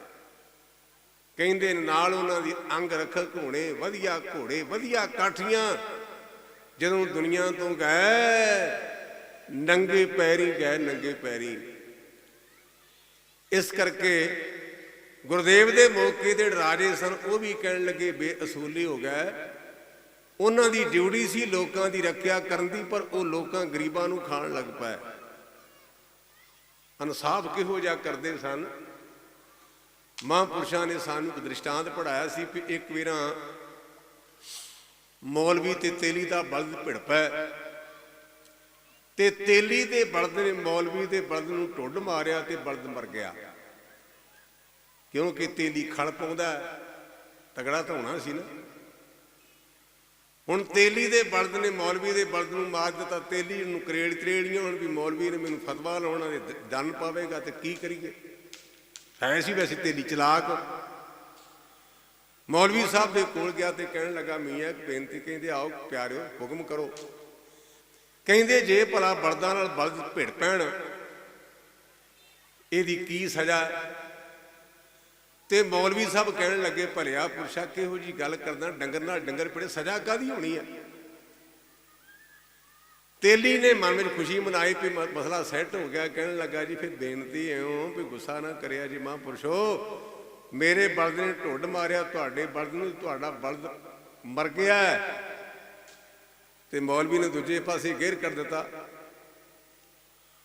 ਉਹ ਕਹਿੰਦਾ, ਤੇਲੀ ਤੇਲ ਪਲਾਇਆ ਕਿਉਂ, ਤੇਲੀ ਬਲਦ ਪੜਾਇਆ ਕਿਉਂ, ਖਾਏ ਪੀਏ ਕਰੇ ਬਸਟੰਡ, ਬਲਦ ਦਾ ਬਲਦ ਤੇ 50 ਰੁਪਏ ਡੰਡ। ਆਹ ਸੀ ਇਨਸਾਫ। ਕਹਿੰਦਾ ਵੀ ਜੇ ਤੇਲੀਏ ਨੂੰ ਤੇਲ ਨਾ ਪਿਲਾਉਂਦਾ ਤੇ ਬਲਦ ਨੇ ਤਗੜੇ ਨਹੀਂ ਸੀ ਹੋਣਾ, ਤੇ ਤੇਲ ਪੀਣ ਕਰਕੇ ਬਲਦ ਹੋ ਗਿਆ ਮਸਟੰਡਾ, ਤੇ ਮਸਟੰਡਾ ਹੋਣ ਕਰਕੇ ਉਹਨੇ ਬਲਦ ਮੇਰਾ ਮਾਰ ਦਿੱਤਾ ਹੈ। ਤੇ ਬਲਦ ਦਾ ਬਲਦ ਮਿਲੇਗਾ, ਪਰ ਜਿਹੜੇ ਤੇਰੇ ਬਲਦ ਨੇ ਮੇਰੇ ਬਲਦ ਦੀ ਇਨਸਲਟ ਕੀਤੀ ਨਾ, 50 ਰੁਪਏ ਦਾ ਜੁਰਮਾਨਾ ਵੀ ਭਰਦੇ। ਇੱਕ ਸਮਝਾਉਣ ਲਈ, ਇਹ ਇਤਿਹਾਸਕ ਘਟਨਾ ਨਹੀਂ, ਇੱਕ ਸਮਝਾਉਣ ਵਾਸਤੇ ਦ੍ਰਿਸ਼ਟਾਂਤ ਘੜਦੇ ਨੇ ਵਿਦਵਾਨ ਪੁਰਸ਼। ਅੱਗੇ ਆ ਗਿਆ ਕਾਜੀ ਹੋਏ ਰਿਸ਼ਵਤੀ ਵੱਡੀ ਲੈ ਕੇ, ਹੱਕ ਗਵਾਈ। ਜਿਹੜੇ ਧਾਰਮਿਕ ਲੋਕ ਸਨ ਉਹ ਵੀ ਵੱਡੀ ਖੋਰੇ ਹੋ ਗਏ। ਜਿਹਨੇ ਬਹੁਤੇ ਦਿੱਤੇ ਉਹ ਗੁਰਮੁਖ ਪਿਆਰਾ, ਜਿਹਨੇ ਘੱਟ ਦਿੱਤੇ ਉਹ ਗੁਰਮੁਖ ਨਹੀਂ। ਅਸੀਂ ਕਥਾ ਕੀਰਤਨ ਕਰਦੇ ਤੇ ਨਾਲੇ ਨਿਗਾਹ ਰੱਖਦੇ ਵੀ 500 ਦਾ ਨੋਟ ਕੌਣ ਰੱਖ ਗਿਆ, ਰੱਖਦਾ ਹੀ ਕੋਈ ਨਹੀਂ। ਇਹ ਤਾਂ 500 ਦੇ ਨੋਟ ਉਦੋਂ ਦੇ ਜਦੋਂ ਗਾਉਣ ਵਾਲੀ ਆਏ ਨਾ, ਉਦੋਂ 10 ਦਾ ਨੋਟ ਨਹੀਂ ਲੱਭਦਾ। ਤੁਸੀਂ ਕਹਿਣਾ ਵੀ ਗਿਆਨੀ ਜਸਵੰਤ ਸਿੰਘ ਮੰਜੀ ਸਾਹਿਬ ਵਾਲਾ ਪਤਾ ਨਹੀਂ ਕਿਹੜੇ ਪਾਸੇ ਲਾਸਟ ਜੀ, ਮੈਂ ਲਾਸਟ ਦੀ ਗੱਲ ਨਹੀਂ ਜੀ ਕਰ ਰਿਹਾ। ਜੇ ਤੁਸੀਂ ਕਿਤੇ ਪਾਟੇ ਨੋਟ ਲੈਣੇ, ਪਾਟੇ ਨੋਟ ਵੀ ਤੁਹਾਡਾ ਮਨ ਵੀ ਪਾਟੇ ਨੋਟ ਲੈਣੇ ਨੇ, ਤੇ ਜਿੰਨੇ ਰਾਗੀ ਤੇ ਗਿਆਨੀ ਨੂੰ ਹੁੰਦੇ ਉਹਦੇ ਚ ਤੁਹਾਨੂੰ ਤੇਜਾ ਐਸਾ ਪਾਟੇ ਨੋਟ ਇੱਥੋਂ ਮਿਲਣਗੇ, ਤੇ ਬਾਕੀ ਗੁਰਕੁਤ ਪੜ੍ਹ ਲਿਆ ਜੇ। ਜਿਹੜਾ ਨਹੀਂ ਨਾ ਚੱਲਦਾ ਉਹ ਬਾਬੇ ਦੇ ਅੱਗੇ। ਤੇ ਗੁਰਮੁਖੋ ਸਾਨੂੰ ਇਹ ਸਜ਼ਾ, ਇਹ ਤਾਂ ਇਹੋ ਜਿਹਾ ਗੁਰੂ ਜੇ, ਇਹ ਕੌਡੀ ਦੇ ਉੱਪਰ ਗੁਰਮੁਖੋ ਇੱਕ ਟਕੇ ਦੇ ਸਿੱਖ ਦਾ ਲੋਕ ਪਰਲੋਕ ਸਵਾਦ ਦਿੰਦਾ ਜੇ ਇਹੋ ਜਿਹਾ ਗੁਰੂ ਜੇ। ਭਾਈ ਗੁਰਦਾਸ ਲਿਖਦੇ ਨੇ, ਭਾਵਨੀ ਭਗਤ ਅਗਰ ਕੌਡੀ ਇੱਕ ਭਾਗ ਰੱਖੇ, ਸਤਿਗੁਰੂ ਕੋਟ ਨਿਦਾਨ ਦਾਨ ਦੇਤ ਹੈ। ਮੈਂ ਤੁਹਾਨੂੰ ਸਿੱਖ ਇਤਿਹਾਸ ਵਿੱਚੋਂ ਇੱਕ ਉਦਾਹਰਨ ਵੀ ਦਿਆਂ, 2 ਚੇਤੇ ਆ ਗਈਆਂ ਮੇਰੇ। ਇੱਕ ਤਾਂ ਗੁਰੂ ਨਾਨਕ ਪਾਤਸ਼ਾਹ ਦਾ ਆਪਾਂ ਪੁਰਬ ਮਨਾ ਰਹੇ, ਇੱਥੋਂ ਲਵਾਂ। ਮਾਨਕੇਰਾ ਸ਼ਹਿਰ ਹੈ ਪਾਕਿਸਤਾਨ 'ਚ ਇੱਕ। ਜੇ ਮੇਰੇ ਕਿਸੇ ਭੈਣ ਭਰਾ ਨੇ ਸਾਖੀ ਖੁਦ ਪੜ੍ਹਨੀ ਹੋਵੇ ਨਾ ਤੇ ਤੁਹਾਨੂੰ ਮੈਂ ਲੱਭਣ ਲਈ ਸੌਖਾ ਦੱਸ ਦਿਆਂ। ਇਹ ਕੱਢਿਆ ਜੇ ਹੋਲਾਂ ਵਾਲੀ ਸਾਖੀ, ਅੱਗੇ ਤੁਹਾਨੂੰ ਸਾਰਾ ਮੇਰਾ ਮਿਲੇਗਾ। ਹੋਲਾਂ ਵਾਲੀ ਸਾਖੀ। ਦੀਨ ਦੁਨੀਆ ਦੇ ਮਾਲਕ ਗੁਰੂ ਨਾਨਕ ਪਾਤਸ਼ਾਹ ਉੱਥੇ ਗਏ। ਇੱਕ ਖੇਤਾਂ ਦਾ ਰਾਖਾ ਗਰੀਬ ਸਾਡੇ ਵਰਗਾ, ਉਹ ਛੋਲਿਆਂ ਦੇ ਖੇਤ ਦੀ ਰਾਖੀ ਕਰਦਾ, ਕਿਸੇ ਜ਼ਿਮੀਂਦਾਰ ਦੇ ਖੇਤ ਦੀ। ਤੇ ਗੁਰੂ ਬਾਬਾ ਉਹਦੀ ਜਾ ਕੇ ਵੱਟ ਤੇ ਬਹਿ ਗਏ ਤੇ ਉਹਨੇ ਆਖਿਆ ਵੀ ਮਹਾਂਪੁਰਸ਼ ਆਏ ਨੇ, ਤੇ ਉਹਨੇ ਘਾਹ ਝਾੜ ਕੇ ਨਾ ਗੁਰੂ ਨਾਨਕ ਪਾਤਸ਼ਾਹ ਨੂੰ ਵਿਛਾ ਦਿੱਤਾ। ਮੁੜ ਕੇ ਉਹਨੇ ਵਿਚਾਰੇ ਸੋਚਿਆ ਵੀ ਹੁਣ ਕੋ ਖਵਾ, ਜੋ ਗਰੀਬ ਦੇ ਕੋਲ ਸੀ ਉਹਨੇ ਕੀਤਾ ਵੀ ਹੋਲਾਂ ਭੁੰਨੀਆਂ, ਗੁਰੂ ਨਾਨਕ ਪਾਤਸ਼ਾਹ ਨੂੰ ਛਕਾਈਆਂ। ਤੇ ਸ਼ਾਮ ਪਈ, ਮਨ ਵਿੱਚ ਵਿਚਾਰ ਕੀਤੀ ਵੀ ਇਹਨਾਂ ਵਾਸਤੇ ਨਾਲੇ ਘਰੋਂ ਮੈਂ 2-4 ਫੁਲਕੇ ਲੈਵਾਂ ਤੇ ਨਾਲੇ ਇਹਨਾਂ ਦੇ ਸੌਣ ਵਾਸਤੇ ਕੋਈ ਦਰੀ ਤੇ ਖੇਸ ਲੈਵਾਂ ਘਰੋਂ। ਜਦੋਂ ਤੁਰਨ ਲੱਗਾ ਨਾ, ਮੈਂ ਬੇਨਤੀ ਕਰ ਰਿਹਾ ਵੀ ਗੁਰੂ ਨਾਨਕ ਦਾ ਘਰ ਜਿਹੜਾ ਨਾ, ਇਹ ਤਾਂ ਕੌਡੀ ਤੇ ਪਾਤਸ਼ਾਹ ਬਣਾਦਾ, ਕੌਡੀ ਤੇ। ਆਪਾਂ ਦਿੰਦੇ ਨਹੀਂ, ਭੇਟ ਨਹੀਂ ਕਰਦੇ। ਜਦੋਂ ਉਹ ਤੁਰਨ ਲੱਗਾ ਨਾ ਤੇ ਗੁਰੂ ਨਾਨਕ ਪਾਤਸ਼ਾਹ ਨੇ ਸ਼ਬਦ ਕਹੇ ਜੋ ਜਨਮ ਸਾਖੀ ਤੁਸੀਂ ਪੜ੍ਹ ਸਕਦੇ ਹੋ। ਕਹਿੰਦੇ ਪੁੱਤਰਾ, ਸੱਥਰ ਤੇਰਾ ਲੇਫ ਲਿਆਲੀ, ਭਾਉ ਤੇਰਾ ਭਗਵਾਨ, ਨਾਨਕ ਸਿਫਤੀ ਰਜਿਆ, ਆਓ ਬੈਠ ਸੁਲਤਾਨ। ਪੁੱਤਰਾ, ਜਿਹੜਾ ਤੂੰ ਸਾਨੂੰ ਘਾਹ ਝਾੜ ਕੇ ਥੱਲੇ ਵਿਛਾਇਆ ਨਾ, ਇਹ ਲਿਆਲੀਆਂ ਨੇ, ਇਹ ਲੇਫ ਹੀ। ਜਿਹੜਾ ਤੂੰ ਸਾਨੂੰ ਪ੍ਰੇਮ ਨਾਲ ਹੋਲਾਂ ਖਵਾਈਆਂ ਨੇ, ਇਹ 36 ਪ੍ਰਕਾਰ ਦਾ ਭਗਵਾਨ ਹੈ। ਤੂੰ ਤਾਂ ਰਾਜਾ ਪੁੱਤਰ ਹੈ, ਬਹਿ ਜਾ। ਜਦੋਂ ਗੁਰੂ ਨਾਨਕ ਪਾਤਸ਼ਾਹ ਨੇ ਉਸ ਗਰੀਬ ਨੂੰ ਆਖਿਆ ਰਾਜਾ ਪੁੱਤਰ ਬਹਿ ਜਾ, ਤੇ ਭਾਈ ਮਰਦਾਨਾ ਜੀ ਵਿਚਾਰ 'ਚ ਆ ਕੇ ਕਹਿਣ ਲੱਗੇ ਵੀ ਗਰੀਬ ਲੜਕਾ ਰਾਜਾ ਕਿੱਥੋਂ ਹੋ ਗਿਆ। ਗੁਰੂ ਦਿਲਾਂ ਦੀਆਂ ਜਾਣਦਾ, ਕਹਿਣ ਲੱਗੇ ਮਰਦਾਨਿਆਂ ਕਾੜਾ ਨਾ ਪਾਓ, ਰੱਬ ਦੇ ਰੰਗ ਵੇਖ। ਜਿਹਨੂੰ ਗੁਰੂ ਨਾਨਕ ਪਾਤਸ਼ਾਹ ਦੀ ਅਸੀਂ ਕਥਾ ਪੜ੍ਹਦੇ ਹਾਂ ਨਾ, ਤੇ ਉੱਥੇ ਵਾਰ-ਵਾਰ ਇੱਕ ਜਗ੍ਹਾ ਆਉਂਦਾ, ਦੇਖ ਭਾਈ ਮਰਦਾਨਿਆਂ ਕਰਤਾਰ ਦੇ ਰੰਗ ਤਮਾਸ਼ੇ। ਇਹ ਬੜਾ ਮਿਲਦਾ, ਮਰਦਾਨਿਆਂ ਦੇਖ ਭਾਈ ਕਰਤਾਰ ਦੇ ਰੰਗ ਤਮਾਸ਼ੇ। ਉਹਨੂੰ ਬਿਠਾ ਲਿਆ। ਉਸ ਨਗਰ ਦੇ ਰਾਜੇ ਦੀ ਮੌਤ ਹੋ ਗਈ। ਵਜ਼ੀਰਾਂ ਨੇ ਰਾਏ ਕੀਤੀ ਵੀ ਜਿਹੜਾ ਸਵੇਰੇ ਅੰਮ੍ਰਿਤ ਵੇਲੇ ਇਸ ਦਰਵਾਜ਼ੇ ਤੇ ਆ ਜਾਏਗਾ ਨਾ, ਉਹਨੂੰ ਆਪਾਂ ਰਾਜਾ ਮੰਨ ਲੈਣਾ। ਜਦੋਂ ਦਿਨ ਦਾ ਚੜਾਇਆ ਤੇ ਬਾਬਾ ਨਾਨਕ ਕਹਿਣ ਲੱਗਾ ਪੁੱਤਰਾ ਜਾ ਘਰ ਨੂੰ ਚਲਾ ਜਾ। ਜਦੋਂ ਉਸ ਦਰਵਾਜ਼ੇ ਤੇ ਪਹੁੰਚਿਆ ਨਾ, ਉਹਨਾਂ ਵਜ਼ੀਰਾਂ ਨੇ ਉਹਨੂੰ ਰਾਜਾ ਤਸਲੀਮ ਕਰ ਲਿਆ। ਤੇ ਸਤਿਗੁਰੂ ਪਾਤਸ਼ਾਹ ਕਹਿਣ ਲੱਗੇ ਚੱਲ ਭਾਈ ਮਰਦਾਨਿਆਂ ਤੂੰ ਰਾਜੇ ਨੂੰ ਮਿਲਾਈਏ। ਜਿਹੜਾ ਕੱਲ ਗੁਰੂ ਨਾਨਕ ਪਾਤਸ਼ਾਹ ਨੂੰ ਹੋਲਾਂ ਭੇਟ ਕਰਦਾ ਸੀ ਗੁਰਮੁਖ, ਉਹ ਮਾਨਕੇਰੇ ਸ਼ਹਿਰ ਦਾ ਰਾਜਾ ਬਣਿਆ। ਇਹ ਜੇ ਗੁਰੂ ਨਾਨਕ ਦੇ ਦਰ ਦੀ ਕਰਾਮਾਤ, ਹੋਲਾਂ ਖਾਉਣ ਦੇ ਨਾਲ ਹੀ ਰਾਜਾ ਬਣ ਗਿਆ। ਦੂਜੀ ਇਹਨੂੰ ਕਲੀਅਰ ਕਰ ਲਈ ਗੁਰੂ ਹਰਗੋਬਿੰਦ ਸੱਚੇ ਪਾਤਸ਼ਾਹ ਦੇ ਇਤਿਹਾਸ ਵਿੱਚ ਮੈਂ ਸਾਖੀ ਲਵਾਂ। ਗੁਰੂ ਹਰਗੋਬਿੰਦ ਸੱਚੇ ਪਾਤਸ਼ਾਹ ਜਦੋਂ ਆਗਰੇ ਗਏ ਨੇ ਨਾ, ਤੇ ਜਹਾਂਗੀਰ ਨੇ ਆਖਿਆ ਵੀ ਪਾਤਸ਼ਾਹ ਤੁਹਾਨੂੰ ਸੱਚਾ ਪਾਤਸ਼ਾਹ ਕਿਉਂ ਕਹਿੰਦੇ ਨੇ। ਧਿਆਨ ਦਿਆ ਜੇ ਆਪਾਂ ਸਿੱਖਾਂ। ਜਦੋਂ ਆਪਾਂ ਗੁਰੂ ਸਾਹਿਬਾਨਾਂ ਦੇ ਗੱਲ ਬਾਰੇ ਗੱਲ ਕਰਦੇ, ਆਪਾਂ ਕਹਿੰਦੇ ਹਾਂ ਤੀਸਰੇ ਪਾਤਸ਼ਾਹ, ਪੰਜਵੇਂ ਪਾਤਸ਼ਾਹ, ਅੱਠਵੇਂ ਪਾਤਸ਼ਾਹ, ਸੱਤਵੇਂ ਪਾਤਸ਼ਾਹ, ਦੂਸਰੇ ਪਾਤਸ਼ਾਹ। ਗੁਰੂ ਸਾਹਿਬਾਨਾਂ ਦੇ ਨਾਲ ਆਪਾਂ ਪਾਤਸ਼ਾਹ ਕਹਿੰਦੇ, ਤੇ ਜਿਹੜੇ ਬਾਕੀ ਨੇ ਅਕਬਰ, ਜਹਾਂਗੀਰ, ਸ਼ਾਹਜਹਾਂ, ਉਹਨੂੰ ਕਹਿੰਦੇ ਬਾਦਸ਼ਾਹ। ਫਰਕ ਕੀ ਹੈ? ਬਾਦਸ਼ਾਹ ਦਾ ਭਾਵ ਦਾ ਬਾਦ ਕਹਿੰਦੇ ਲੜਾਈ ਨੂੰ, ਝਗੜੇ ਨੂੰ। ਜਿਹੜੇ ਜ਼ਿੰਦਗੀ ਪਰਜੰਤ ਝਗੜਿਆਂ 'ਚ ਉਲਝੇ ਰਹਿਣ ਉਹਨੂੰ ਕਹਿੰਦੇ ਬਾਦਸ਼ਾਹ। ਤੇ ਜਿਹਦੇ ਕੋਲ ਆਉਣ ਨਾਲ ਬੰਦੇ ਦੀ ਪੱਤ ਬਣ ਜਾਏ ਉਹਨੂੰ ਕਹਿੰਦੇ ਨੇ ਪਾਤਸ਼ਾਹ। ਇਹ ਪੱਤ ਦਿੰਦਾ, ਪੱਤ ਕਹਿੰਦੇ ਨੇ ਇੱਜ਼ਤ ਨੂੰ। ਜਿਹੜਾ ਗੁਰੂ ਹੈ ਨਾ, ਇਹਨੂੰ ਅਸੀਂ ਪਾਤਸ਼ਾਹ ਤਾਂ ਕਹਿੰਦੇ ਵੀ ਇਹ ਗਰੀਬਾਂ ਨੂੰ ਪੱਤ ਦਿੰਦਾ ਹੈ। ਤੇ ਬਾਦਸ਼ਾਹ ਤੋਂ ਤਾਂ ਪਾਸੇ ਜਾਣੇ ਕਿਉਂਕਿ ਉਹਨਾਂ ਦਾ ਕੰਮ ਝਗੜਿਆਂ ਨਾਲ, ਉਹ ਝਗੜਦੇ ਰਹਿੰਦੇ ਨੇ। ਜਦੋਂ ਆਖਿਆ ਨਾ ਕਿ ਤੁਹਾਨੂੰ ਪਾਤਸ਼ਾਹ ਕਹਿੰਦੇ ਗੁਰਮੁਖਾ, ਉਹਨਾਂ ਨੂੰ ਪੁੱਛੜੇ ਕਹਿੰਦੇ ਨੇ ਢੋਲ ਟੁੱਕਾ। ਇਹ ਗਰੀਬ ਸਿੱਖ ਉੱਥੇ ਲਿਖਿਆ ਕਾਈ ਸਿੱਖ ਦੀ ਸਾਖੀ, ਕਈ ਥਾਵਾਂ ਤੇ ਲਿਖਿਆ ਸੱਚੇ ਪਾਤਸ਼ਾਹ ਦੀ ਸਾਖੀ। ਗੁਰੂ ਹਰਗੋਬਿੰਦ ਸੱਚੇ ਪਾਤਸ਼ਾਹ ਗਏ ਤੇ ਉਹਨੂੰ ਚਾਰ ਚੜ ਗਿਆ। ਆਪਣੀ ਧਰਮ ਪਤਨੀ ਨੂੰ ਕਹਿਣ ਲੱਗਾ ਭਾਗਾਂ ਵਾਲੀਏ, ਗੁਰੂ ਨੇ ਤਰਸ ਕੀਤਾ, ਅਸੀਂ ਤਾਂ ਸਾਥੋਂ ਅੰਮ੍ਰਿਤਸਰ ਨਹੀਂ ਸੀ ਜਾਇਆ ਜਾਣਾ। ਉਹਨਾਂ ਸਾਡੇ ਤੇ ਕਰਮ ਕੀਤਾ, ਆਪਣੇ ਨਗਰ 'ਚ ਆਏ ਤੇ ਆਪਾਂ ਆਪਣਾ ਲੋਕ ਪਲੋਕ ਸਵਾਰ ਲਈਏ। ਘਾਈ ਸਿੱਖ ਸੀ। ਅੱਗੇ ਨਾਲੋਂ ਪਹਿਲਾਂ ਉੱਠਿਆ, ਉਹਨੇ ਘਾਹ ਦੀਆਂ 2 ਪੰਡਾਂ ਖੋਦੀਆਂ ਗੁਰਮੁਖ ਨੇ। ਦੋਵੇਂ ਪੰਡਾਂ ਉਹਨੇ 2 ਟਕਿਆਂ ਦੀਆਂ ਵੇਚੀਆਂ ਤੇ 1 ਟਕਾ ਆਪਣੀ ਘਰਵਾਲੀ ਧਰਮ ਪਤਨੀ ਨੂੰ ਦੇ ਕਹਿਣ ਲੱਗਾ, ਭਾਗਾਂ ਵਾਲੀਏ ਇਹ ਰੋਟੀ ਦਾ ਆਰ ਪਾਰ ਕਰ ਬੱਚਿਆਂ ਦਾ। 1 ਟਕਾ ਉਹਨੇ ਲੈ ਲਿਆ। ਉਹਨੂੰ ਪਛਾਣ ਨਹੀਂ। ਜਹਾਂਗੀਰ ਦੇ ਤੰਬੂ 'ਚ ਪਹੁੰਚ ਕੇ ਤੇ ਉਹਨੂੰ ਟਕਾ ਮੱਥਾ ਟੇਕਣ ਲੱਗਾ, ਜੀ ਮੇਰੇ ਤੇ ਕਿਰਪਾ ਕਰ। ਜਹਾਂਗੀਰ ਹੈਰਾਨ ਹੋ ਗਿਆ ਵੀ ਕਿਹੋ ਜਿਹਾ ਬੰਦਾ ਹੈ, ਕਿਰਪਾ ਕਰ। ਪਾਟੇ ਦੇ ਕੱਪੜੇ ਨੇ, ਲਿਬੜਿਆ ਤਿਬੜਿਆ। ਚੰਗਾ ਰਹਿ ਗਿਆ ਜਹਾਂਗੀਰ ਉੱਥੇ। ਕਹਿਣ ਲੱਗਾ, ਮਿੱਤਰਾ ਜਿਹੜੀ ਤੂੰ ਗੱਲ ਕਹੀ ਨਾ, ਕਿਰਪਾ ਮੇਰੇ ਕੋਲੇ ਨਹੀਂ ਹੂੰ। ਤੂੰ ਚਾਹੁੰਦਾ ਕੀ? ਕਹਿੰਦਾ ਜੀ ਮੇਰਾ ਲੋਕ ਪਲੋਕ ਸਫਲਾ ਕਰ ਦੇ। ਜਹਾਂਗੀਰ ਕਹਿਣ ਲੱਗਾ, ਲੋਕ ਪਲੋਕ ਦੀ ਗੱਲ ਇੱਥੇ ਹੈ ਨਹੀਂ। ਇਤਿਹਾਸ ਕਹਿੰਦਾ ਕਿ ਸਿੱਖ ਨੇ ਬਾਦਸ਼ਾਹ ਦੇ ਅੱਗੋਂ ਟਕਾ ਚੁੱਕ ਲਿਆ। ਬਾਦਸ਼ਾਹ ਨੂੰ ਤਰਸ ਆਇਆ ਵੀ ਗਰੀਬ ਆਦਮੀ ਚਲੋ ਮੇਰੇ ਕੋਲ ਆਇਆ, ਤੇ ਕਹਿਣ ਲੱਗਾ ਮੈਂ ਤੈਨੂੰ 2 ਪਿੰਡ ਜਗੀਰ ਦੇ ਦੇਣਾ। ਕਹਿਣ ਲੱਗਾ ਮੈਂ ਗੁਰੂ ਨੂੰ ਛੱਡ ਕੇ ਮੰਗਤਿਆਂ ਦਾ ਮੰਗਤਾ ਨਹੀਂ। ਆਪਾਂ ਤਾਂ ਜਿੱਥੇ ਵੀ ਗਏ ਤੇ ਹੱਥਾਂ ਤੇ ਮੱਥਾ ਟੇਕੀ ਜਾਂਦੇ ਆ ਨਾ। ਹਿੰਦੁਸਤਾਨ ਦੇ ਬਾਦਸ਼ਾਹ ਦੇ ਅੱਗੋਂ ਕਿਰਤੀ ਗਰੀਬ ਸਿੱਖ ਨੇ ਟਕਾ ਚੁੱਕ ਲਿਆ। ਭਾਈ ਗੁਰਦਾਸ ਵੀ ਵਾਰਾਂ ਲਿਖਦੇ ਨੇ, ਕਹਿੰਦੇ 4 ਪਦਾਰਥ ਆਖੀਏ ਨਾ, ਸਤਿਗੁਰ ਦੇ ਨਾ ਗੁਰਸਿੱਖ ਮੰਗੇ। ਗੁਰੂ ਕੀ ਬਾਣੀ 4 ਪਦਾਰਥਾਂ ਦਾ ਬਹੁਤ ਜ਼ਿਕਰ ਆਉਂਦਾ ਹੈ। ਧਰਮ, ਅਰਥ, ਕਾਮ ਤੇ ਮੋਹ। ਜਿਹੜਾ ਅਰਥ ਤੇ ਕਾਮ ਇਹ ਸੰਸਾਰਿਕ ਨੇ, ਤੇ ਮੋਹ ਤੇ ਧਰਮ ਇਹ ਪਰਲੋਕ ਵਾਸਤੇ ਨੇ। ਇਹ ਗੁਰੂ ਦੇਂਦਾ, ਪਰ ਸਿੱਖ ਕਹਿੰਦਾ ਜੀ ਮੈਨੂੰ ਪਦਾਰਥ ਨਹੀਂ ਚਾਹੀਦੇ, ਮੈਨੂੰ ਤੂੰ ਚਾਹੀਦਾ। ਕਿਉਂਕਿ ਮੈਂ ਸੁਣਿਆ ਬਿਨ ਤੁਧ ਹੋਰ ਜੇ ਮੰਗਣਾ, ਸਿਰ ਦੁੱਖਾਂ ਕੇ ਦੁੱਖ ਦੇ ਨਾਮ ਸੰਤੋਖੀਆ। ਉਤਰੇ ਮਨ ਕੀ ਭੁੱਖ, ਗੁਰ ਬਣ ਧਨਰਿਆ ਕੀਤਿਆ। ਨਾਨਕ ਮਨੁੱਖ।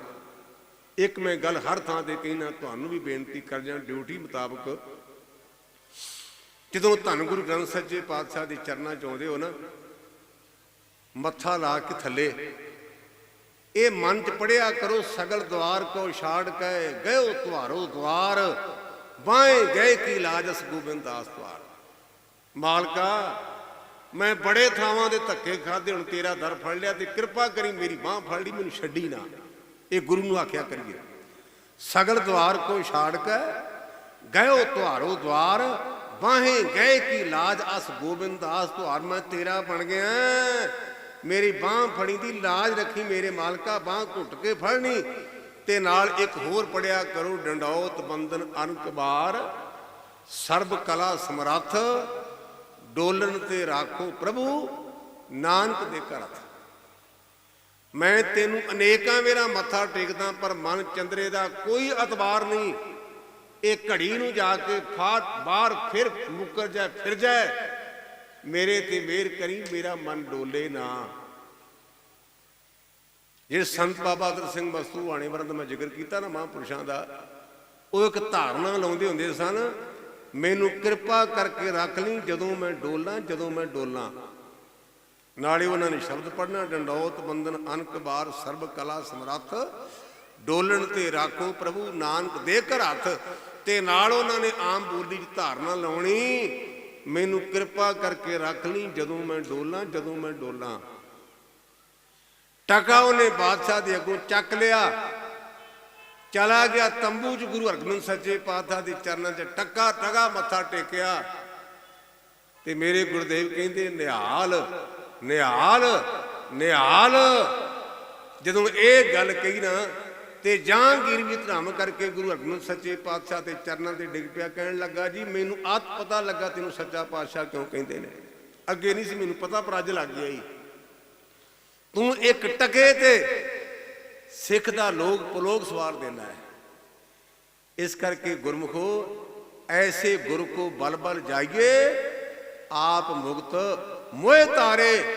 ਇਸ ਗੁਰੂ ਤੋਂ ਸਦਕੇ ਜਾਓ, ਜਿਹਨੂੰ ਕੋਈ ਪਕੜ ਨਹੀਂ ਤੇ ਸਾਨੂੰ ਸੰਸਾਰ ਤੋਂ ਤਾਰ ਦੇਗਾ। ਕਾਜੀ ਹੋਏ ਰਿਸ਼ਵਤੀ, ਵੱਡੀ ਲੈ ਕੇ ਹੱਕ ਗਵਾਈ। ਅਗਲੀ ਪੰਕਤੀ ਹੈ, ਇਸਤਰੀ ਪੁਰਖੇ ਦਾਮ ਹਿਤ, ਭਾਵੇਂ ਆਏ ਕਦਾਊ ਜਾਈ। ਇਹ ਅੱਜ ਕੱਲ੍ਹ ਸਾਡੇ ਘਰਾਂ ਦੀ ਹਾਲਤ ਹੈ। ਇਹਦਾ ਅਰਥ ਇਹ ਹੈ, ਭਾਵੇਂ ਕੋਈ ਜਨਾਨੀ ਤੇ ਭਾਵੇਂ ਕੋਈ ਬੰਦਾ, ਉਹਨਾਂ ਨੂੰ ਪੈਸਿਆਂ ਦੇ ਨਾਲ ਮਤਲਬ ਹੈ। ਇਹ ਨਹੀਂ ਪਤਾ ਵੀ ਮੇਰੀ ਘਰਵਾਲੀ ਕਿਹਦੇ ਕੋਲ ਗਈ ਤੇ ਕਿੱਥੇ ਗਈ, ਕੋਈ ਨਹੀਂ ਪੁੱਛਦਾ।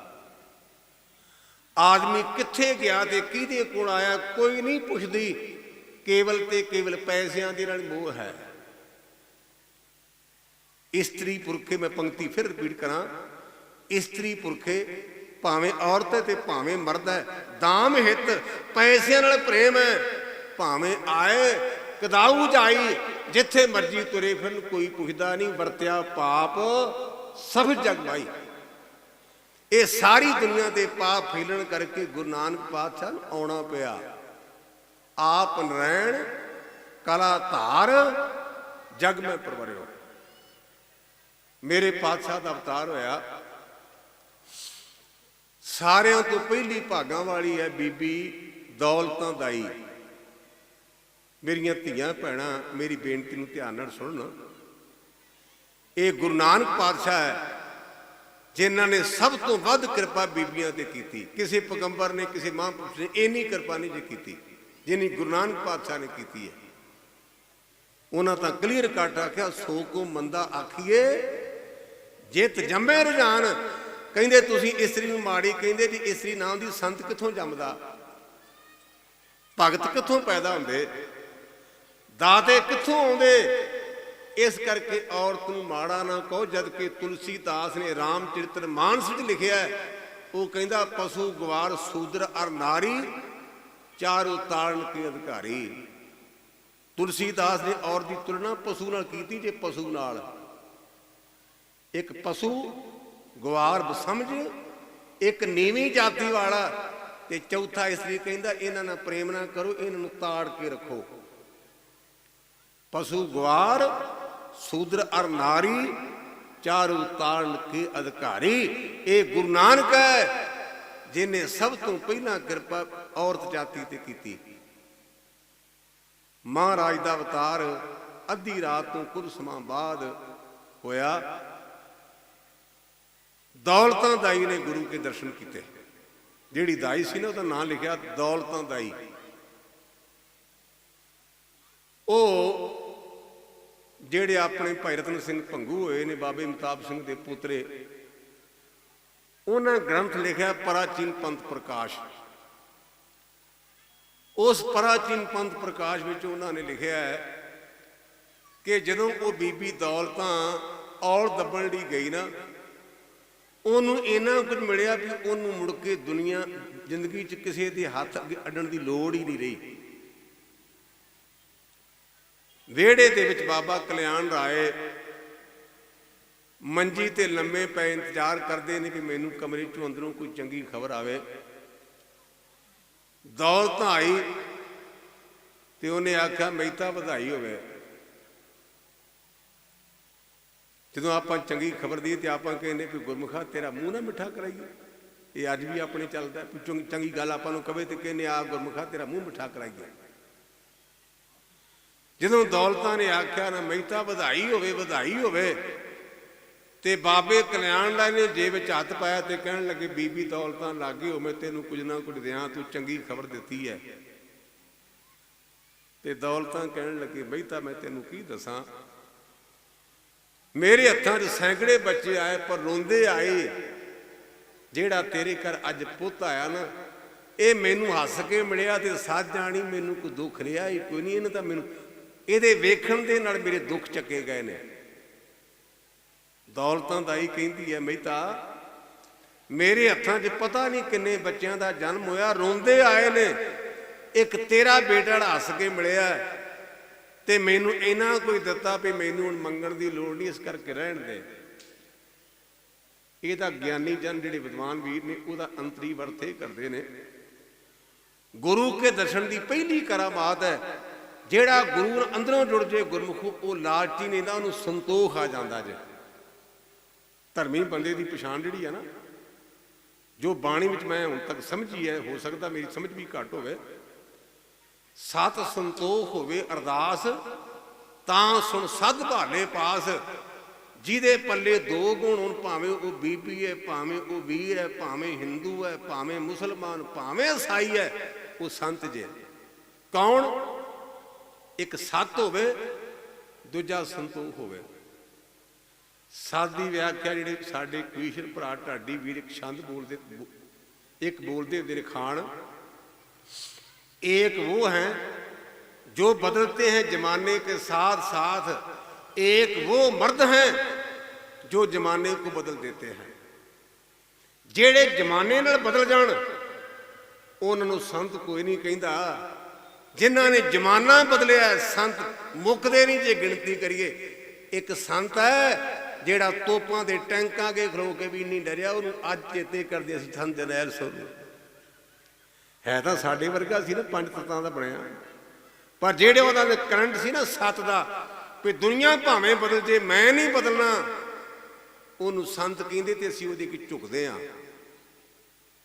एक वो है जो बदलते जमाने के साथ साथ, जे गंगा गए थे गंगा राम, जमुना गए थे जमुना दास, उन्होंने कोई चेते नहीं करता। जिन्ना जमाना बदलिया ਉਹਨੂੰ ਕਹਿੰਦੇ ਨੇ ਮਰਦ ਤੇ ਉਹਨੂੰ ਕਹਿੰਦੇ ਨੇ ਸੰਤ। ਦੌਲਤਾਂ ਨੂੰ ਗੁਰੂ ਬਾਬੇ ਨੇ ਸੰਤੋਖ ਦਿੱਤਾ, ਸਮਾਂ ਆਪਣੀ ਚਾਲ ਚੱਲਿਆ। ਉਹਨਾਂ ਦੇ ਘਰ ਇੱਕ ਸੇਵਾਦਾਰ ਬੀਬੀ ਸੀ, ਉਹਦਾ ਨਾਮ ਤੁਲਸਾਂ ਕਰਕੇ ਲਿਖਿਆ। ਮਾਤਾ ਤ੍ਰਿਪਤਾ ਜੀ ਕਹਿਣ ਲੱਗੇ, ਤੁਲਸਾਂ ਪੁੱਤ ਨਾਨਕ ਨੂੰ ਠਾ। ਇੱਕ ਮੈਂ ਪੰਕਤੀ ਤਕਰੀਬਨ ਮੰਜੀ ਸਾਹਿਬ ਤੋਂ ਬੋਲਦਾ ਰਹਿਣਾ, ਮੇਰੇ ਮੂੰਹ ਤੇ ਬੜੀ ਚੜੀ ਉਹ ਇਹ ਹੈ, ਜੇ ਦਿਨ ਚੰਗੇ ਹੋਣ ਤੇ ਗੁਰਮੁਖੋ ਕਮਲੇ ਵੀ ਸਿਆਣੇ ਹੋ ਜਾਂਦੇ, ਤੇ ਜੇ ਦਿਨ ਮਾੜੇ ਹੋਣ ਤੇ ਸਿਆਣਿਆਂ ਤੋਂ ਗਲਤੀਆਂ ਹੋ ਜਾਂਦੀਆਂ ਜੇ। ਇਹ ਮੇਰਾ ਜੋ ਸਮਝ ਹੈ ਨਾ, ਜੇ ਦਿਨ ਚੰਗੇ ਹੋਣ ਤੇ ਕਮਲੇ ਵੀ ਸਿਆਣਪ ਕਰ ਜਾਂਦੇ, ਜੇ ਦਿਨ ਮਾੜੇ ਹੋਣ ਤੇ ਸਿਆਣਿਆਂ ਤੋਂ ਵੱਡੀਆਂ ਗਲਤੀਆਂ ਹੋ ਜਾਂਦੀਆਂ ਨੇ। ਬਾਣੀ ਕਹਿੰਦੀ ਨਾ ਕੋ ਮੂਰਖ ਨਾ ਕੋ ਸਿਆਣਾ, ਵਰਤੇ ਸਭ ਕਿਛ ਤੇਰਾ ਭਾਣਾ। ਗੁਰੂ ਨਾਨਕ ਪਾਤਸ਼ਾਹ ਬਰਾਜੇ ਨੇ ਮਹਾਰਾਜ ਦੇ ਚਰਨਾਂ ਦਾ ਇੱਕ ਅੰਗੂਠਾ ਨੰਗਾ ਤੇ ਚਾਦਰ ਲਈ ਉੱਪਰ। ਤੁਲਸਾਂ ਨੂੰ ਗੁਰੂ ਪਾਤਸ਼ਾਹ ਦੇ ਚਰਨ ਬੜੇ ਚੰਗੇ ਲੱਗੇ ਤੇ ਅੰਗੂਠਾ ਮੂੰਹ 'ਚ ਪਾ ਲਿਆ। ਤੇ ਕੀ ਵੇਖਿਆ ਵੀ ਗੁਰੂ ਨਾਨਕ ਪਾਤਸ਼ਾਹ ਕਿਸੇ ਡੁੱਬਦੇ ਜਹਾਜ਼ ਨੂੰ ਬੰਨੇ ਲਾ ਰਹੇ ਨੇ। ਮਾਤਾ ਤ੍ਰਿਪਤਾ ਦੇ ਕੋਲ ਆਈ ਤੇ ਕਹਿਣ ਲੱਗੀ, ਬੇਬੇ ਜੀ ਮੈਂ ਕਹਿੰਦੀ ਵੀ ਤੁਸੀਂ ਆਪਣੇ ਬੇਟੇ ਨੂੰ ਅਜੇ ਨਾ ਉਠਾਓ। ਕਿਉਂ? ਮੈਂ ਵੇਖਿਆ ਵੀ ਕਿਸੇ ਦੇ ਡੁੱਬਦੇ ਜਹਾਜ਼ ਨੂੰ ਬੰਨੇ ਲਾ ਰਿਹਾ ਤੇ ਰੋਟੀ ਤਾਂ ਫੇਰ ਵੀ ਖਾਧੀ ਜਾਏਗੀ। ਮਾਂ ਦੀ ਮਮਤਾ ਬੜੀ ਪ੍ਰਬਲ ਹੁੰਦੀ ਹੈ। ਜਾ ਕੇ ਲੂਣਿਆ ਪੁੱਤ ਨਾਨਕ, ਹੁਣ ਤਾਂ ਲੋਕੀ ਮਖੌਲ ਕਰਨ ਲੱਗ ਪਏ, ਮੇਰੇ ਹੀਰਿਆ ਰੋਟੀ ਖਾ ਲਾ। ਤੇ ਮੇਰੇ ਪਾਤਸ਼ਾਹ ਕਹਿੰਦੇ, ਮਾਂ ਇਹ ਤਾਂ ਮਸਤਾਨੀ ਹੈ। ਇਤਿਹਾਸ ਦੇ ਪੰਨਿਆਂ ਤੇ ਲਿਖਿਆ ਵੀ ਉਸ ਬੀਬੀ ਨੂੰ ਨਾਮ ਦਾ ਇਹੋ ਜਿਹਾ ਰੰਗ ਚੜ ਗਿਆ, ਇਹੋ ਜਿਹੇ ਨਾਮ ਚਰੰਗੀ ਕਿ ਉਹਨੂੰ ਸਾਰੀ ਜ਼ਿੰਦਗੀ 'ਚ ਨਾਮ ਦਾ ਰੰਗ ਉਤਰਿਆ ਹੀ ਨਹੀਂ। ਸਮਾਂ ਆਪਣੀ ਚਾਲ ਚੱਲਦਾ ਹੈ। ਨਿਯਮ ਦੇ ਮੁਤਾਬਕ ਜਿਵੇਂ ਆਪਣੇ ਵਾਸਤੇ ਅੰਮ੍ਰਿਤ ਛਕਣਾ ਲਾਜ਼ਮੀ ਹੈ, ਮੁਸਲਮਾਨ ਭਰਾਵਾਂ 'ਚ ਸੁਨਤ ਕਰਦੇ ਨੇ, ਉਹਨਾਂ ਦਾ ਧਰਮ ਹੈ। ਬਾਬੇ ਕਲਿਆਣ ਰਾਏ ਨੇ ਜਨੇਊ ਦਾ ਪ੍ਰਬੰਧ ਕੀਤਾ ਤੇ ਆਇਆ ਹਰਦਿਆਲ ਕ੍ਰੋਧ ਤੇ ਸਤਿਗੁਰੂ ਪਾਤਸ਼ਾਹ ਕਹਿਣ ਲੱਗੇ ਵੀ ਮੈਂ ਇਹ ਤੇਰਾ ਤਾਗੇ ਵਾਲਾ ਜਨੇਊ ਨਹੀਂ ਪਾਉਣਾ। ਕਿਹੜਾ ਪਾਵੇਂਗਾ? ਇੱਕ ਮੇਰੇ ਕਹਿਣ ਤੇ ਪੁਸਤਕ ਪੜ੍ਹਿਆ ਜੀ, ਹਮ ਹਿੰਦੂ ਨਹੀਂ। ਭਾਈ ਕਾਹਨ ਸਿੰਘ ਨਾਭਾ ਦੀ ਇੱਕ ਪੁਸਤਕ ਲਿਖੀ, ਹਮ ਹਿੰਦੂ ਨਹੀਂ। ਸਾਨੂੰ ਗੁਰੂ ਨੇ ਅੱਡ ਕੀਤਾ, ਪਰ ਆਪਾਂ ਭੌਂ ਕੇ ਮੁੜ ਕੇ ਉਹਨਾਂ 'ਚ ਵੜੀ ਜਾਂਦੇ ਆ। ਅੱਜ ਜਿਸ ਤਰ੍ਹਾਂ ਮੌਲੀ ਹੈ ਨਾ, ਮੈਂ ਬਹੁਤ ਵੇਰਾਂ ਬੋਲਿਆ ਮੰਜੀ ਸਾਹਿਬ ਤੋਂ ਵੀ ਅਖੰਡ ਪਾਠ ਆਰੰਭ ਕਰਨਾ, ਪਾਠੀ ਸਿੰਘ ਆ ਗਏ ਨੇ ਤੇ ਜੇ ਮੌਲੀ ਨਹੀਂ ਆਏ ਤੇ ਕਹਿੰਦੇ ਬਾਬਾ ਜੀ ਥੋੜਾ ਜਿਹਾ ਖਲੋ ਜਾਓ, ਅਸੀਂ ਇਹਦੇ ਨਾਲ ਹੀ ਮੌਲੀ ਨਾ ਲੈ ਆਈਏ। ਮੌਲੀ ਕਰਕੇ ਪਾਠ ਲੇਟ ਹੋ ਰਿਹਾ। ਗੁਰੂ ਗ੍ਰੰਥ ਸੱਚੇ ਪਾਤਸ਼ਾਹ ਦੇ ਪੀੜੇ ਨਾਲ ਮੌਲੀ ਬੰਨਣੀ ਹੈ। ਘਰ ਵਾਲਿਆਂ ਨੇ ਮੌਲੀ ਬਣਾਉਣੀ ਹੈ, ਬਾਬਿਆਂ ਨੂੰ ਬੰਨਣ ਲੱਗ ਪਏ ਨੇ। ਮੈਂ ਖੁੱਲ੍ਹਾ ਤੁਹਾਨੂੰ ਬੇਨਤੀ ਕਰਾਂਗਾ ਵੀ ਜੇ ਕੋਈ ਮੈਨੂੰ ਭੈਣ ਭਰਾ ਸਿੱਖ ਧਰਮ 'ਚ ਮੌਲੀ ਦੀ ਮਾਨਤਾ ਦੱਸਦੇ ਤੇ ਮੈਂ ਉਹਨੂੰ 50,000 ਰੁਪਇਆ ਨਾਮ ਦੇ ਕੇ ਧੰਨਵਾਦ ਕਰਾਂਗਾ ਉਹਦਾ। ਕੜੇ ਤੇ ਯਕੀਨ ਨਹੀਂ ਰਿਹਾ। ਕਿਰਪਾਨ ਤੇ ਯਕੀਨ ਘੱਟ ਪਰ ਮੌਲੀ ਤੇ ਜ਼ਿਆਦਾ। ਹੁਣ ਇੱਕ ਨਵਾਂ ਕੰਮ ਚੱਲਿਆ ਜੀ, ਮੈਂ ਹੈਰਾਨ ਹਾਂ। ਪੁੱਠੀਆਂ ਗੱਲਾਂ ਆਪਾਂ ਕਹਿੰਦੇ ਪ੍ਰਚਾਰ ਨਹੀਂ, ਜਿਹੜੀਆਂ ਗੱਲਾਂ ਪ੍ਰਚਾਰ ਕਰਦੇ ਉਹਦਾ ਕੋਈ ਅਮਲ ਨਹੀਂ, ਤੇ ਜਿਹੜੀਆਂ ਗੱਲਾਂ ਪੁੱਠੀਆਂ ਨੇ ਉਹ ਬਿਨਾਂ ਪ੍ਰਚਾਰ ਤੋਂ ਹੀ ਜਾਂਦੀਆਂ ਨੇ। ਹੋਰ ਇੱਕ ਨਵਾਂ ਕੰਮ ਚੱਲਿਆ ਜੀ, ਬੀਬੀਆਂ ਗਿੱਟਿਆਂ ਨੂੰ ਕਾਲਾ ਧਾਗਾ ਬੰਨ੍ਹਣ ਲੱਗ ਪਈਆਂ ਨੇ, ਬੜਾ ਰਿਵਾਜ ਹੈ। ਪਰ ਹੁਣ ਇੱਕ ਪਰੇਸ਼ਾਨੀ ਮੈਨੂੰ ਵੀ ਕੋਈ ਵੀ ਗੱਲ ਤਾਂ ਕਹਿੰਦੇ ਗਿਆਨੀ ਜੀ ਭਲਾ ਕਿੱਥੇ ਇੱਕ ਲਿਖਿਆ। ਮੈਂ ਕਿਹਾ ਚੰਗਾ ਪਵਾੜਾ ਪਾਇਆ ਜੇ ਬੀਬੀ ਨੇ ਗਿੱਟੇ ਤੇ ਧਾਗਾ ਬੱਧਾ, ਤੇ ਉਹ ਵੀ ਗਿਆਨੀ ਜਸਵੰਤ ਸਿੰਘ ਜਵਾਬ ਦੇ, ਮੈਂ ਲੱਭਾਂ ਕਿੱਥੇ ਵੀ ਜਿਹਨੇ ਬੱਧਾ ਉਹਨੂੰ ਪੁੱਛੋ ਵੀ ਕਿੱਥੇ ਲਿਖਿਆ, ਮੈਨੂੰ ਕੀ ਪਤਾ। ਰੱਬ ਦਾ ਵਾਸਤਾ ਜੇ ਤਾਗਿਆਂ ਤੇ ਮੌਲੀਆਂ ਦੇ ਸਿੱਖ ਨਾ ਬਣੋ, ਸੇਕੀ ਦੇ ਬਣੋ। ਗੁਰੂ ਗੁਰੂ ਗੁਰ ਕਰ ਮਨ ਮੋਰ, ਗੁਰੂ ਬਿਨਾ ਮੈਂ ਨਹੀਂ ਹੋਰ। ਇਹ ਮੇਰੇ ਮਨਾ ਗੁਰੂ ਗੁਰੂ ਕਰ, ਗੁਰੂ ਤੋਂ ਬਿਨਾ ਹੋਰ ਕੋਈ ਹੈ ਹੀ ਨਹੀਂ। ਤੇ ਆਪਾਂ ਇਹ ਵੀ ਸ਼ਬਦ ਸਾਨੂੰ ਸਾਰ ਨੂੰ ਕੰਠ ਹੈ, ਜੇ ਗੁਰੂ ਵੱਲ ਹੋਵੇ ਤਾਂ ਸਾਰੀਆਂ ਚੀਜ਼ਾਂ ਫਿੱਟ। ਜਾਂ ਤੂੰ ਮੇਰੇ ਵੱਲ ਹੈ ਤਾਂ ਕਿਆ ਬੁਸ਼ੰਦਾ, ਤੁਧ ਸਭ ਕੁਛ ਮੈਨੂੰ ਸੌਂਪਿਆ ਜਾਂ ਤੇਰਾ ਬੰਦਾ। ਲਖਮੀ ਤੋਟ ਨਾ ਆਵੇ ਖਰਚ ਰਹੰਦਾ, ਲੱਖ 84 ਮੇਦਨੀ ਸਭ ਸੇਵ ਕਰਨ ਦਾ। ਇਹ ਵੈਰੀ ਮਿੱਤਰ ਸਭ ਕੀਤਿਆਂ ਨੇ ਮੰਗੇ ਮੰਦਾ, ਲੇਖਾ ਕੋਈ ਨਾ ਪੁੱਛਈ ਜਹਰ ਬਖਸ਼ੰਦਾ। ਇਹ ਵੱਲ ਹੋਵੇ ਨਾ ਤੇ ਕੋਈ ਗ੍ਰਹਿਣ ਨਹੀਂ ਲੱਗਦਾ। ਕੋਈ ਕਿਸੇ ਬੜੇ ਆਪਾਂ ਤਾਂ ਚੱਕਰਾਂ 'ਚ ਪਏ, ਕਿਸੇ ਨੂੰ ਕਹਿੰਦੇ ਜੀ ਮੇਰੇ ਤੇ ਫਲਾਣਾ ਸ਼ਨੀਚਰ ਹਾਵੀ ਹੋ ਗਿਆ, ਕਿਸੇ ਨੂੰ ਰਾਹੂ ਚੰਬੜ ਗਿਆ, ਕਿਸੇ ਨੂੰ ਕੇਤੂ ਚੰਬੜ ਗਿਆ। ਇਹ ਕਿਉਂ ਚੰਬੜਦੇ ਨੇ? ਪਰਮੇਸ਼ਰ ਤੇ ਭੁੱਲਿਆ ਵਿਆਪਨ ਸਵੇਰੋ। ਅਸੀਂ ਪਰਮੇਸ਼ਰ ਨੂੰ ਭੁੱਲ ਗਏ, ਇਹ ਰਾਹੂ ਤੇ ਕੇਤੂ ਸਾਡੇ ਤੇ ਚੜ ਗਏ। ਜੇ ਗੁਰੂ ਵਾਲੇ ਤੇ ਰਾਹੂ ਕੇਤੂ ਸਾਡੇ ਲਾਗੇ ਨਹੀਂ ਜਾ ਸਕਦੇ। ਮੈਂ ਉਹ ਗੱਲ ਕਰਨ ਲੱਗਾ ਸਾਂ, ਗੁਰੂ ਬਾਬੇ ਨੇ ਆਖਿਆ ਪੰਡਿਤ ਜੀ ਮੈਂ ਤੁਹਾਡੇ ਜਨੇਊ ਦੀ ਰੋਟੀ, ਪਰ ਮੈਂ ਤਾਗੇ ਵਾਲਾ ਜਨੇਊ ਨਹੀਂ ਜੀ ਪਾਉਣਾ। ਇੱਥੇ ਇੱਕ ਹੋਰ ਮੈਂ ਸਿੱਖ ਧਰਮ ਦੀ ਇੰਪੋਰਟੈਂਸ ਦੀ ਤੁਹਾਡੇ ਨਾਲ ਗੱਲ ਸਾਂਝੀ ਕਰਾਂ। ਹੁਣ ਵੇਖੋ ਕਿਹੋ ਜਿਹਾ ਮਤ ਹੈ। ਜੇ ਤਾਂ ਬ੍ਰਾਹਮਣ ਨੇ ਜਨੇਊ ਪਾਉਣਾ ਤੇ ਲਿਖਿਆ ਵੀ ਉਹਨੇ ਬਸੰਤ ਮੌਸਮ ਵਿੱਚ ਪਾਉਣਾ, ਰੇਸ਼ਮ ਦਾ ਜਨੇਊ ਪਾਉਣਾ, ਤਿੰਨ ਉਹਦੀਆਂ ਤੰਦਾਂ ਹੋਣ ਬ੍ਰਾਹਮਣ ਲਈ। ਬਸੰਤ ਦਾ ਮੌਸਮ, ਤਿੰਨ ਤੰਦਾਂ ਤੇ ਰੇਸ਼ਮ ਦਾ। ਜੇ ਖੱਤਰੀ ਨੇ ਪਾਉਣਾ ਤੇ ਉਹਦੇ ਵਾਸਤੇ ਦੋ ਤੰਦਾਂ, ਗਰਮੀ ਦਾ ਮੌਸਮ ਤੇ ਕਪਾਹ ਦਾ। ਤੇ ਜਿਹੜਾ ਮਰ ਗਿਆ ਵਿਚਾਰਾ ਗੋਡੀਆਂ ਕਰਦਾ ਕਰਦਾ, ਉਹਦੀ ਗਰੀਬ ਦੀ ਵਾਰੀ ਆਈ ਵੈਸ਼ ਦੀ, ਉਹਨੂੰ ਕਹਿਣ ਲੱਗੇ ਮਿੱਤਰਾ ਨਾ ਤਾਂ ਮਿਲਣਾ ਰੇਸ਼ਮ ਦਾ ਤੇ ਨਾ ਮਿਲਣਾ ਕਪਾਹ ਦਾ, ਚੁੱਪ ਕਰਕੇ ਸਨੁਕੜਾ ਹੈ ਤੇ ਉਹਨੂੰ ਚਾੜ ਕੇ ਵੱਟ ਤੇ ਲਮਕਾ ਲਾ ਤੇ ਪਾਉਣਾ ਇੱਕ ਡੋਰੀ। ਤੈਨੂੰ ਦੋ ਤਿੰਨ ਨਹੀਂ ਪਾਉਣ ਦੇਣੀਆਂ, ਕਿਉਂਕਿ ਤਿੰਨ ਬ੍ਰਾਹਮਣ ਦੀਆਂ, ਦੋ ਖੱਤਰੀ ਦੀਆਂ ਨੇ ਤੇ ਤੈਨੂੰ ਇੱਕ ਪੈਣੀ। ਇਹ ਲਿਖਿਆ ਜੇ ਮਾਨ ਉਸ ਹਮ ਹਿੰਦੂ ਨਹੀਂ, ਭਾਈ ਕਾਹਨ ਸਿੰਘ ਨਾਭਾ ਦੀ ਕਿਤਾਬ 'ਚੋਂ ਮੈਂ ਗੱਲ ਪੜ੍ਹੀ ਜੀ। ਕਿਉਂਕਿ ਇਹ ਜੇ ਮੈਂ ਕੋਲੋਂ ਕਹਾਂ ਤੇ ਕੇਸ ਹੋ ਸਕਦਾ 295 ਵਾਲਾ, ਕਿਉਂਕਿ ਮੈਨੂੰ ਦਫਾ ਚੇਤੇ ਹੋ ਗਈ ਹੈ। 295 ਜੇ ਸੱਚ ਬੋਲੀਏ ਨਾ ਤੇ 295 ਫੁੱਟ ਕਰ ਦਿੰਦੇ ਨੇ। ਸੱਚ ਕਹਿਣਾ ਵੀ ਔਖਾ, ਸੱਚ ਸੁਣਨਾ ਵੀ ਔਖਾ। ਗੁਰੂ ਸਾਡੇ ਤੇ ਮਿਹਰ ਕਰੇ। ਬਾਬੇ ਨੇ ਆਖਿਆ ਦਇਆ ਕਪਾਹ ਸੰਤੋਖ ਸੂਤ, ਜਤ ਗੰਢੀ ਸਤ ਵਟ, ਇਹ ਜਨੇਊ ਜੀ ਕਾ ਹੈ ਤਪਾਂਡੇ ਕੱਤ। ਮੈਂ ਕਦੋਂ ਕਹਿੰਦਾ ਵੀ ਨਾ ਪਾ, ਅਗਰ ਇਹ ਹੈ ਪਾ, ਨਹੀਂ ਤੇ ਧਾਗਿਆਂ ਤੇ ਮੈਂ ਵਿਸ਼ਵਾਸ ਨਹੀਂ ਕਰਦਾ। ਇਹ ਸ਼ਬਦ ਵਿੱਚ ਜਿਹਨੂੰ ਆਪਾਂ ਕਹਿੰਦੇ ਰੀੜ੍ਹ ਦੀ ਹੱਡੀ, ਗੁਰੂ ਸਾਨੂੰ ਸਾਰਿਆਂ ਨੂੰ ਤੰਦਰੁਸਤੀ ਬਖਸ਼ੇ। ਲੱਤ ਵੱਢੀ ਜਾਏ ਤੇ ਬੰਦਾ ਤੁਰ ਫਿਰ ਸਕਦਾ, ਅੱਜ ਕੱਲ੍ਹ ਤਾਂ ਨਵੀਂ ਲੱਤਾਂ ਲੱਗ ਜਾਂਦੀਆਂ ਨੇ। ਪਰ ਰੀੜ੍ਹ ਦੀ ਹੱਡੀ ਟੁੱਟ ਜਾਏ, ਦੁਸ਼ਮਣ ਦੀ ਵੀ ਨਾ ਟੁੱਟੇ, ਉਹ ਜਿਉਂਦਾ ਮਰ ਗਿਆ। ਸਾਡੀ ਰੀੜ੍ਹ ਦੀ ਹੱਡੀ ਕਿਹੜੀ ਹੈ? ਉਹ ਹੈ ਜਾਤ ਕਰੈਕਟਰ। ਸਾਈਅਤ ਪੜ੍ਹੋ ਕਿਤੇ, ਉੱਥੇ ਲਿਖਿਆ wealth is lost, nothing is lost, health is lost, something is lost, character is lost, everything is lost. ਇਹਦਾ ਅਰਥ ਇਹ ਹੈ ਪੈਸੇ ਚਲੇ ਗਏ ਤੇ ਆ ਜਾਣਗੇ, ਇਹ ਤਰਾ ਚੜਾ ਹੈ।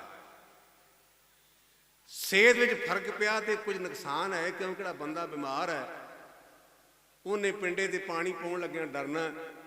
ਇੱਥੇ ਇੱਕ ਮੈਨੂੰ ਗੱਲ ਚੇਤੇ ਆ ਗਈ, ਤੁਸੀਂ ਹੱਸ ਪਓਗੇ, ਤੁਹਾਨੂੰ ਖੁਸ਼ ਕਰਨ ਲਈ ਮੈਂ ਕਹਿਣ ਲੱਗਾ। ਧਗਾਣੇ ਦਾ ਪਿੰਡ ਹੈ ਪੱਟੀ ਦੇ ਲਾਗੇ, ਤੇ ਉੱਥੋਂ ਸਿੰਘ ਸੀ ਸਾਡੇ ਜਥੇ ਦੇ ਵਿੱਚੋਂ, 5 ਪਿਆਰਿਆਂ ਦੀ ਸੇਵਾ ਕਰਦਾ ਸੀ, ਬੜਾ ਭੋਲਾ ਗੁਰਮੁਖ ਸੀ।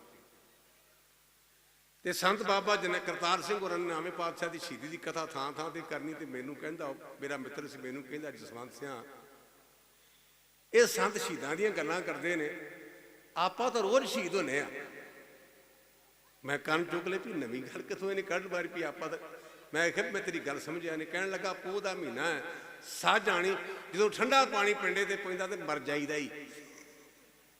ਇਹ ਮੈਨੂੰ ਉਸ ਗੁਰਮੁਖ ਨੇ, ਮੇਰਾ ਮਿੱਤਰ ਹੀ, ਚੜਾਈ ਕਰ ਗਿਆ ਵਿਚਾਰਾ, ਪਰ ਮੈਨੂੰ ਉਹਦੀ ਗੱਲ ਅਜੇ ਵੀ ਚੇਤੇ ਹੈ। ਭਾਵ ਕਿ ਜਿਹੜਾ ਬੰਦਾ ਬਿਮਾਰ, ਉਹਨੂੰ ਨਹਾਉਣ ਲੱਗਿਆ ਵੀ ਉਹਦਾ ਦਿਲ ਕੰਬਦਾ ਹੈ, ਨੁਕਸਾਨ ਹੈ। ਪਰ ਜੇ ਅਖਲਾਕ ਨਹੀਂ ਤੇ ਪੱਲੇ ਕੱਖ ਨਹੀਂ। ਆਪਾਂ ਬਹੁਤ ਹੀ ਅੰਮ੍ਰਿਤਧਾਰੀ ਇੱਥੇ ਮੇਰੇ ਭਰਾ ਬੈਠੇ ਨੇ, ਬੀਬੀਆਂ ਬੈਠੀਆਂ, ਮੇਰੀਆਂ ਧੀਆਂ ਭੈਣਾਂ। ਆਪਾਂ ਥੋੜ੍ਹਾ ਜਿਹਾ ਚੇਤੇ ਕਰੀਏ, ਜਦੋਂ ਆਪਾਂ 5 ਪਿਆਰਿਆਂ ਕੋਲ ਅੰਮ੍ਰਿਤ ਦੀ ਦਾਤ ਲੈਂਦੇ ਆ ਨਾ, ਤੇ ਸਾਨੂੰ 5 ਪਿਆਰੇ ਸਮਾਨਾ ਕਿਹਾ ਸੀ ਵੀ ਗੁਰਮੁਖੋ, ਜੇ ਕਿਸੇ ਕਾਰਨ ਪਹਿਲੀ ਗੱਲ ਤਾਂ ਕੜਾ ਡਿੱਗਦਾ ਹੀ ਨਹੀਂ, ਜੇ ਬਾਈ ਚਾਂਸ ਖੁੱਲਾ ਕੜਾ ਤੇ ਤੁਹਾਡੇ ਹੱਥੋਂ ਨਿਕਲ ਗਿਆ ਤੇ ਤੁਸੀਂ ਕੜਾ ਪਾ ਕੇ ਤੇ ਆਖੋ ਪਾਤਸ਼ਾਹ ਕਿਰਪਾ ਕਰੀ, ਮੇਰੇ ਢਿਲਾਈ ਨਾ ਆਵੇ। ਜੇ ਕੰਘਾ ਡਿੱਗ ਪਿਆ ਤਾਂ ਵੀ ਅਰਦਾਸ ਕਰੋ ਇਹੋ। ਕਿਰਪਾਨ ਤਾਂ ਵੈਸੇ ਡਿੱਗਦੀ ਨਹੀਂ। ਹੁਣ ਕਿਰਪਾਨ ਦੀ ਗੱਲ ਵੀ ਮੈਂ ਕਰ ਲਾਂ। ਇੱਕ ਆਦਮੀ ਮਿਲਿਆ ਤੇ ਬੜਾ ਸੋਹਣਾ, ਉਹਦੀ ਗੱਲਬਾਤ ਤੇ ਦਾੜਾ ਬੜਾ ਸੋਹਣਾ, ਤੇ ਮੈਂ ਕਿਹਾ ਗੁਰਮੁਖਾ ਅੰਮ੍ਰਿਤ ਛਕ ਲਾ। ਕਹਿੰਦਾ ਬਾਬਾ ਜੀ ਛਕਿਆ। ਮੈਂ ਕਿਹਾ ਕਿਰਪਾਨ ਕਿੱਥੇ ਆ? ਕਹਿੰਦਾ ਜੀ ਮੈਂ ਡੋਰੀ, ਮੈਂ 1.5 ਇੰਚ ਕਿਰਪਾਨ ਜੂੜੇ 'ਚ ਟੰਗੀ ਹੈ। ਤੇ ਮੈਂ ਕਿਹਾ ਮੈਨੂੰ ਸੁਝਾਅ ਨੇ। ਕਹਿੰਦਾ ਦੱਸੋ ਬਾਬਾ ਜੀ। ਮੈਂ ਕਿਹਾ ਵੀ 1.5 ਇੰਚ ਦਾ ਕਸ਼ਹਿਰਾ ਵੀ ਨਾਲ ਟੰਗ ਲਾ। ਤੁਸੀਂ ਦੱਸੋ ਵੀ 1.5 ਇੰਚ ਦੀ ਕਿਰਪਾਨ ਹੁੰਦੀ ਹੈ? ਕਿਰਪਾਨ ਉਹ ਹੈ ਜਿਹੜੀ ਸਾਡੀ ਸਵੈ ਰੱਖਿਆ ਕਰੇ। ਇਸ ਕਿਰਪਾਨ ਤੇ ਗੜਦੀ ਵਾਲੇ ਕਾਲਜ, ਮੈਨੂੰ ਚੇਤਾ ਗੜਦੀ ਵਾਲਾ ਕਾਲਜ ਹੈ, ਖਾਲਸਾ ਕਾਲਜ, ਉੱਥੇ ਪ੍ਰੋਫੈਸਰ ਨੇ ਸੰਤ ਕਰਤਾਰ ਸਿੰਘ ਨੂੰ ਆਖੀ ਵੀ ਤੁਸੀਂ ਕਿਰਪਾਨਾਂ ਦੀਆਂ ਗੱਲਾਂ ਕਰਦੇ। ਸਾਂਝੀ ਕਿਰਪਾਨਾਂ ਗਈਆਂ, ਹੁਣ ਛੱਡ ਦਿਓ ਗੱਲਾਂ। ਇਹ ਖਾਲਸਾ ਕਾਲਜ ਗੜਦੀ ਵਾਲੇ ਦੀ ਗੱਲ ਜੇ। ਤੇ ਸੰਤ ਜੀ ਕਹਿਣ ਲੱਗੇ ਪਿਸਤੌਲ 'ਚ ਗੋਲੀ ਫੱਜ, ਪਿਸਤੌਲ ਇੱਕ ਜਵਾਨੀ ਦਾ ਨਹੀਂ। ਤੂੰ ਤੁਰਿਆ ਜਾ ਰਿਹਾ, ਤੇਰੀ ਭੈਣ ਨੂੰ ਕਿਸੇ ਨੇ ਮਜ਼ਾਕ ਕੀਤਾ ਤੇ ਤੂੰ ਇੰਦਰਾ ਨੂੰ ਆਖੇਂਗਾ ਟੈਂਕ ਭੇਜ ਉੱਥੋਂ ਦਿੱਲੀਓਂ। ਇਹ ਗੁਰੂ ਕੀ ਕਿਰਪਾਨ ਹੈ ਜਿਹੜੀ ਮਿਸ ਨਹੀਂ ਹੁੰਦੀ, ਜਿਹਦੇ ਰੌਂਦ ਨਹੀਂ ਮੁੱਕਦੇ, ਔਰ ਇਹਦਾ ਮਾਰਿਆ ਉੱਠਦਾ ਨਹੀਂ। ਇਸ ਕਰਕੇ ਮੇਰੇ ਗੁਰੂ ਨੇ ਆਖਿਆ ਕਿਰਪਾਨ ਪਾਨ ਧਾਰੀਆਂ ਕਰੋੜ ਪਾਪ ਟਾਰਿੰ। ਤੇ ਜਿਹੜੀ ਮੈਂ ਗੱਲ ਕਹਿਣਾ ਚਾਹੁੰਦਾ ਸਾਂ ਉਹ ਹੈ ਕਸ਼ਹਿਰਾ। ਇਹ ਮੇਰੇ ਅੰਦਰ ਗੱਲ ਕਿਉਂ ਆਈ? ਕਿਉਂਕਿ ਬਾਬੇ ਨੇ ਕਿਹਾ ਨਾ, ਜਾਤ ਗੰਢੀ 7 ਵੱਟ। ਜੇ ਕਰੈਕਟਰ ਦੀ ਗੰਢ ਹੈ ਤੇ ਪਾ ਦੇ, ਨਹੀਂ ਤੇ ਮੈਂ ਨਹੀਂ ਪਾਉਣਾ। ਸਾਨੂੰ 5 ਪਿਆਰੇ ਸਬੰਧ ਕਹਿੰਦੇ ਨੇ ਗੁਰਮੁਖਾ। ਜੇ ਗੁਸਲਖਾਨੇ 'ਚ ਇਸ਼ਨਾਨ ਕਰਦਿਆਂ ਕਰਦਿਆਂ ਤੇਰੇ 2 ਗਿੱਟਿਆਂ ਤੋਂ ਕਸ਼ਹਿਰਾ ਲੈ ਗਿਆ ਨਾ ਕਿਸੇ ਕਾਰਨ ਕਰਕੇ, ਪਹਿਲੀ ਗੱਲ ਤਾਂ ਲੈਂਦਾ ਨਹੀਂ, ਪਰ ਬਾਈ ਚਾਂਸ ਕਿਸੇ ਆਪਾਂ ਢਲਿਆਈ ਹੋਵੇ ਤੇ ਆਪਣੇ 2 ਗਿੱਟਿਆਂ ਤੋਂ ਲੈ ਜਾਏ, ਤੇ ਉੱਥੇ ਇਹ ਨਹੀਂ ਆਖਿਆ ਵੀ ਤੂੰ ਕੱਲਾ ਅਰਦਾਸ ਕਰ। ਉੱਥੇ ਕਿਹਾ 5 ਸਿੰਘਾਂ ਕੋਲ ਅਰਦਾਸ ਕਰਾ। ਕੰਘੇ ਦੀ ਕੱਲੇ ਕਰ ਲੈਣੀ ਹੈ, ਕਿਰਪਾਨ ਦੀ ਕੱਲੇ ਨੇ ਕਰ ਲੈਣੀ ਹੈ, ਕੜੇ ਦੀ ਕੱਲੇ ਨੇ ਕਰ ਲੈਣੀ ਹੈ, ਲੇਕਿਨ ਕਸ਼ਹਿਰੇ ਲਈ 5 ਸਿੰਘਾਂ ਕੋਲ ਅਰਦਾਸ ਕਿਉਂ ਕਰਾਉਣੀ ਹੈ? ਇਹ ਕਰੈਕਟਰ ਹੈ। ਜੇ ਸਿੱਖਾ ਤੇਰਾ ਕਰੈਕਟਰ ਨਹੀਂ, ਤੇਰੇ ਪੱਲੇ ਕੱਖ ਨਹੀਂ।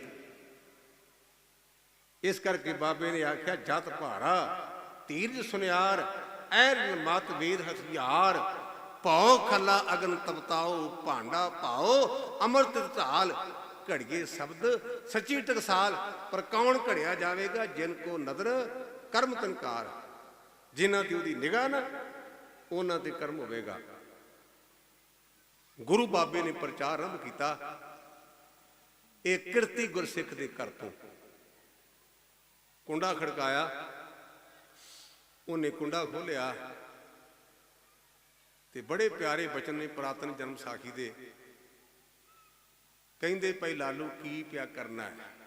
ਇਹ ਮੈਂ ਸਾਖੀ ਰੋਜ਼ ਸੁਣਾਉਣਾ, ਤਕਰੀਬਨ ਮੈਨੂੰ ਲੱਭਦਾ ਕੁਝ। ਭਾਈ ਲਾਲੂ ਕੀ ਪਿਆ ਕਰਨਾ ਹੈ?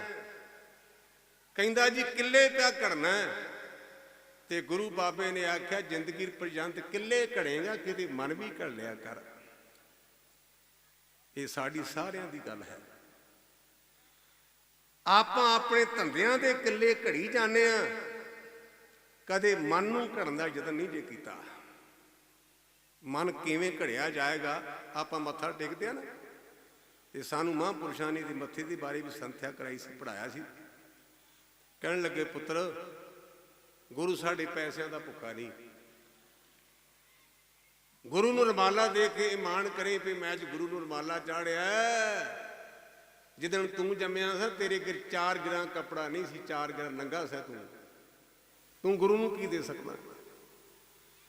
ਕਿਸੇ ਨੇ ਫੁੱਲ ਭੇਡ ਕੀਤੇ, ਕਿਸੇ ਮਾਇਆ, ਕਿਸੇ ਵਸਤਰ, ਜਿਵੇਂ ਜਿਵੇਂ ਕਿਸੇ ਦੀ ਭਾਵਨਾ।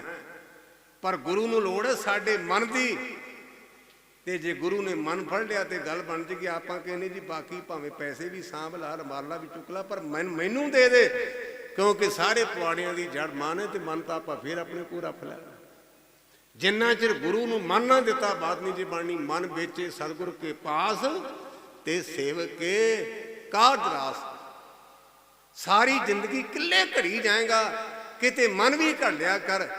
ਇੰਨੀ ਗੱਲ ਕਹੀ ਭਾਈ ਲਾਲੂ ਦਾ ਮਨ ਵਿੰਨਿਆ ਗਿਆ। ਔਰ 1 ਵੇਰਾ ਨਹੀਂ, 2 ਵੇਰਾ ਨਹੀਂ, ਉਸ ਮਹਾਂਪੁਰਸ਼ ਦਾ ਨਾਮ ਗੁਰੂ ਗ੍ਰੰਥ ਸੱਚੇ ਪਾਤਸ਼ਾਹ ਦੀ ਬਾਣੀ ਵਿੱਚ 8 ਵੇਰਾ ਆਇਆ ਜੇ। ਜੈਸੇ ਮੈਂ ਆਵੇ ਖਸਮ ਕੀ ਬਾਣੀ, ਤੈਸੜਾ ਕਰੀ ਗਿਆਨ। ਵੇ ਲਾਲੋ, ਮਲਕ ਭਾਗੋ ਦਾ ਨਾਂ ਨਹੀਂ, ਲਾਲੋ ਦਾ ਨਾਂ ਹੈ, ਕਿਉਂਕਿ ਉਹਨੇ ਮਨ ਗੁਰੂ ਨੂੰ ਦੇ ਦਿੱਤਾ ਹੈ। ਗੁਰੂ ਇੰਨਾ ਲਾਗੇ ਹੈ, ਕਿਉਂਕਿ ਆ ਕੰਮ ਸਭ ਸਾਫ਼ ਹੋ ਗਿਆ। ਵੀ ਗਿਆਨੀ ਜੀ ਆਪਣਾ ਜਿਹੜੀ ਤੁਸੀਂ ਲੈਣਾ ਲਾਓ ਤੇ ਜਾਓ, ਹੁਣ ਨਵਾਂ ਬੰਦਾ ਲਾਉਣਾ। ਇਹਦਾ ਭਾਵ ਹੁੰਦਾ ਵੀ ਗਿਆਨੀ ਜੀ ਹੁਣ ਬੜਾ ਸੁਣ ਲਿਆ ਤੇ ਜਾਓ ਆਪਣੇ ਰਾਹ ਪਾਓ, ਹੁਣ ਨਵਾਂ ਵੇਹਨੇ। ਪਰ ਇੱਕ ਗੱਲ ਮੈਨੂੰ ਕਹਿਣ ਦਿਆ ਜੇ, ਕੰਮ ਤਾਂ ਭਾਵੇਂ ਸੈੱਟ ਹੋ ਗਿਆ, ਜਿਹੜਾ ਚਾਹੀਦਾ ਸੀ ਉਹ ਗੱਲ ਹੋ ਗਈ। ਉਹ ਇਹ ਹੈ, ਸਤਿਗੁਰੂ ਨਾਨਕ ਪਾਤਸ਼ਾਹ ਮਹਾਰਾਜ ਇੱਕ ਨਗਰ ਗਏ ਨੇ, ਉਹਦਾ ਨਾਮ ਹੈ ਮਖਦੂਮਪੁਰਾ।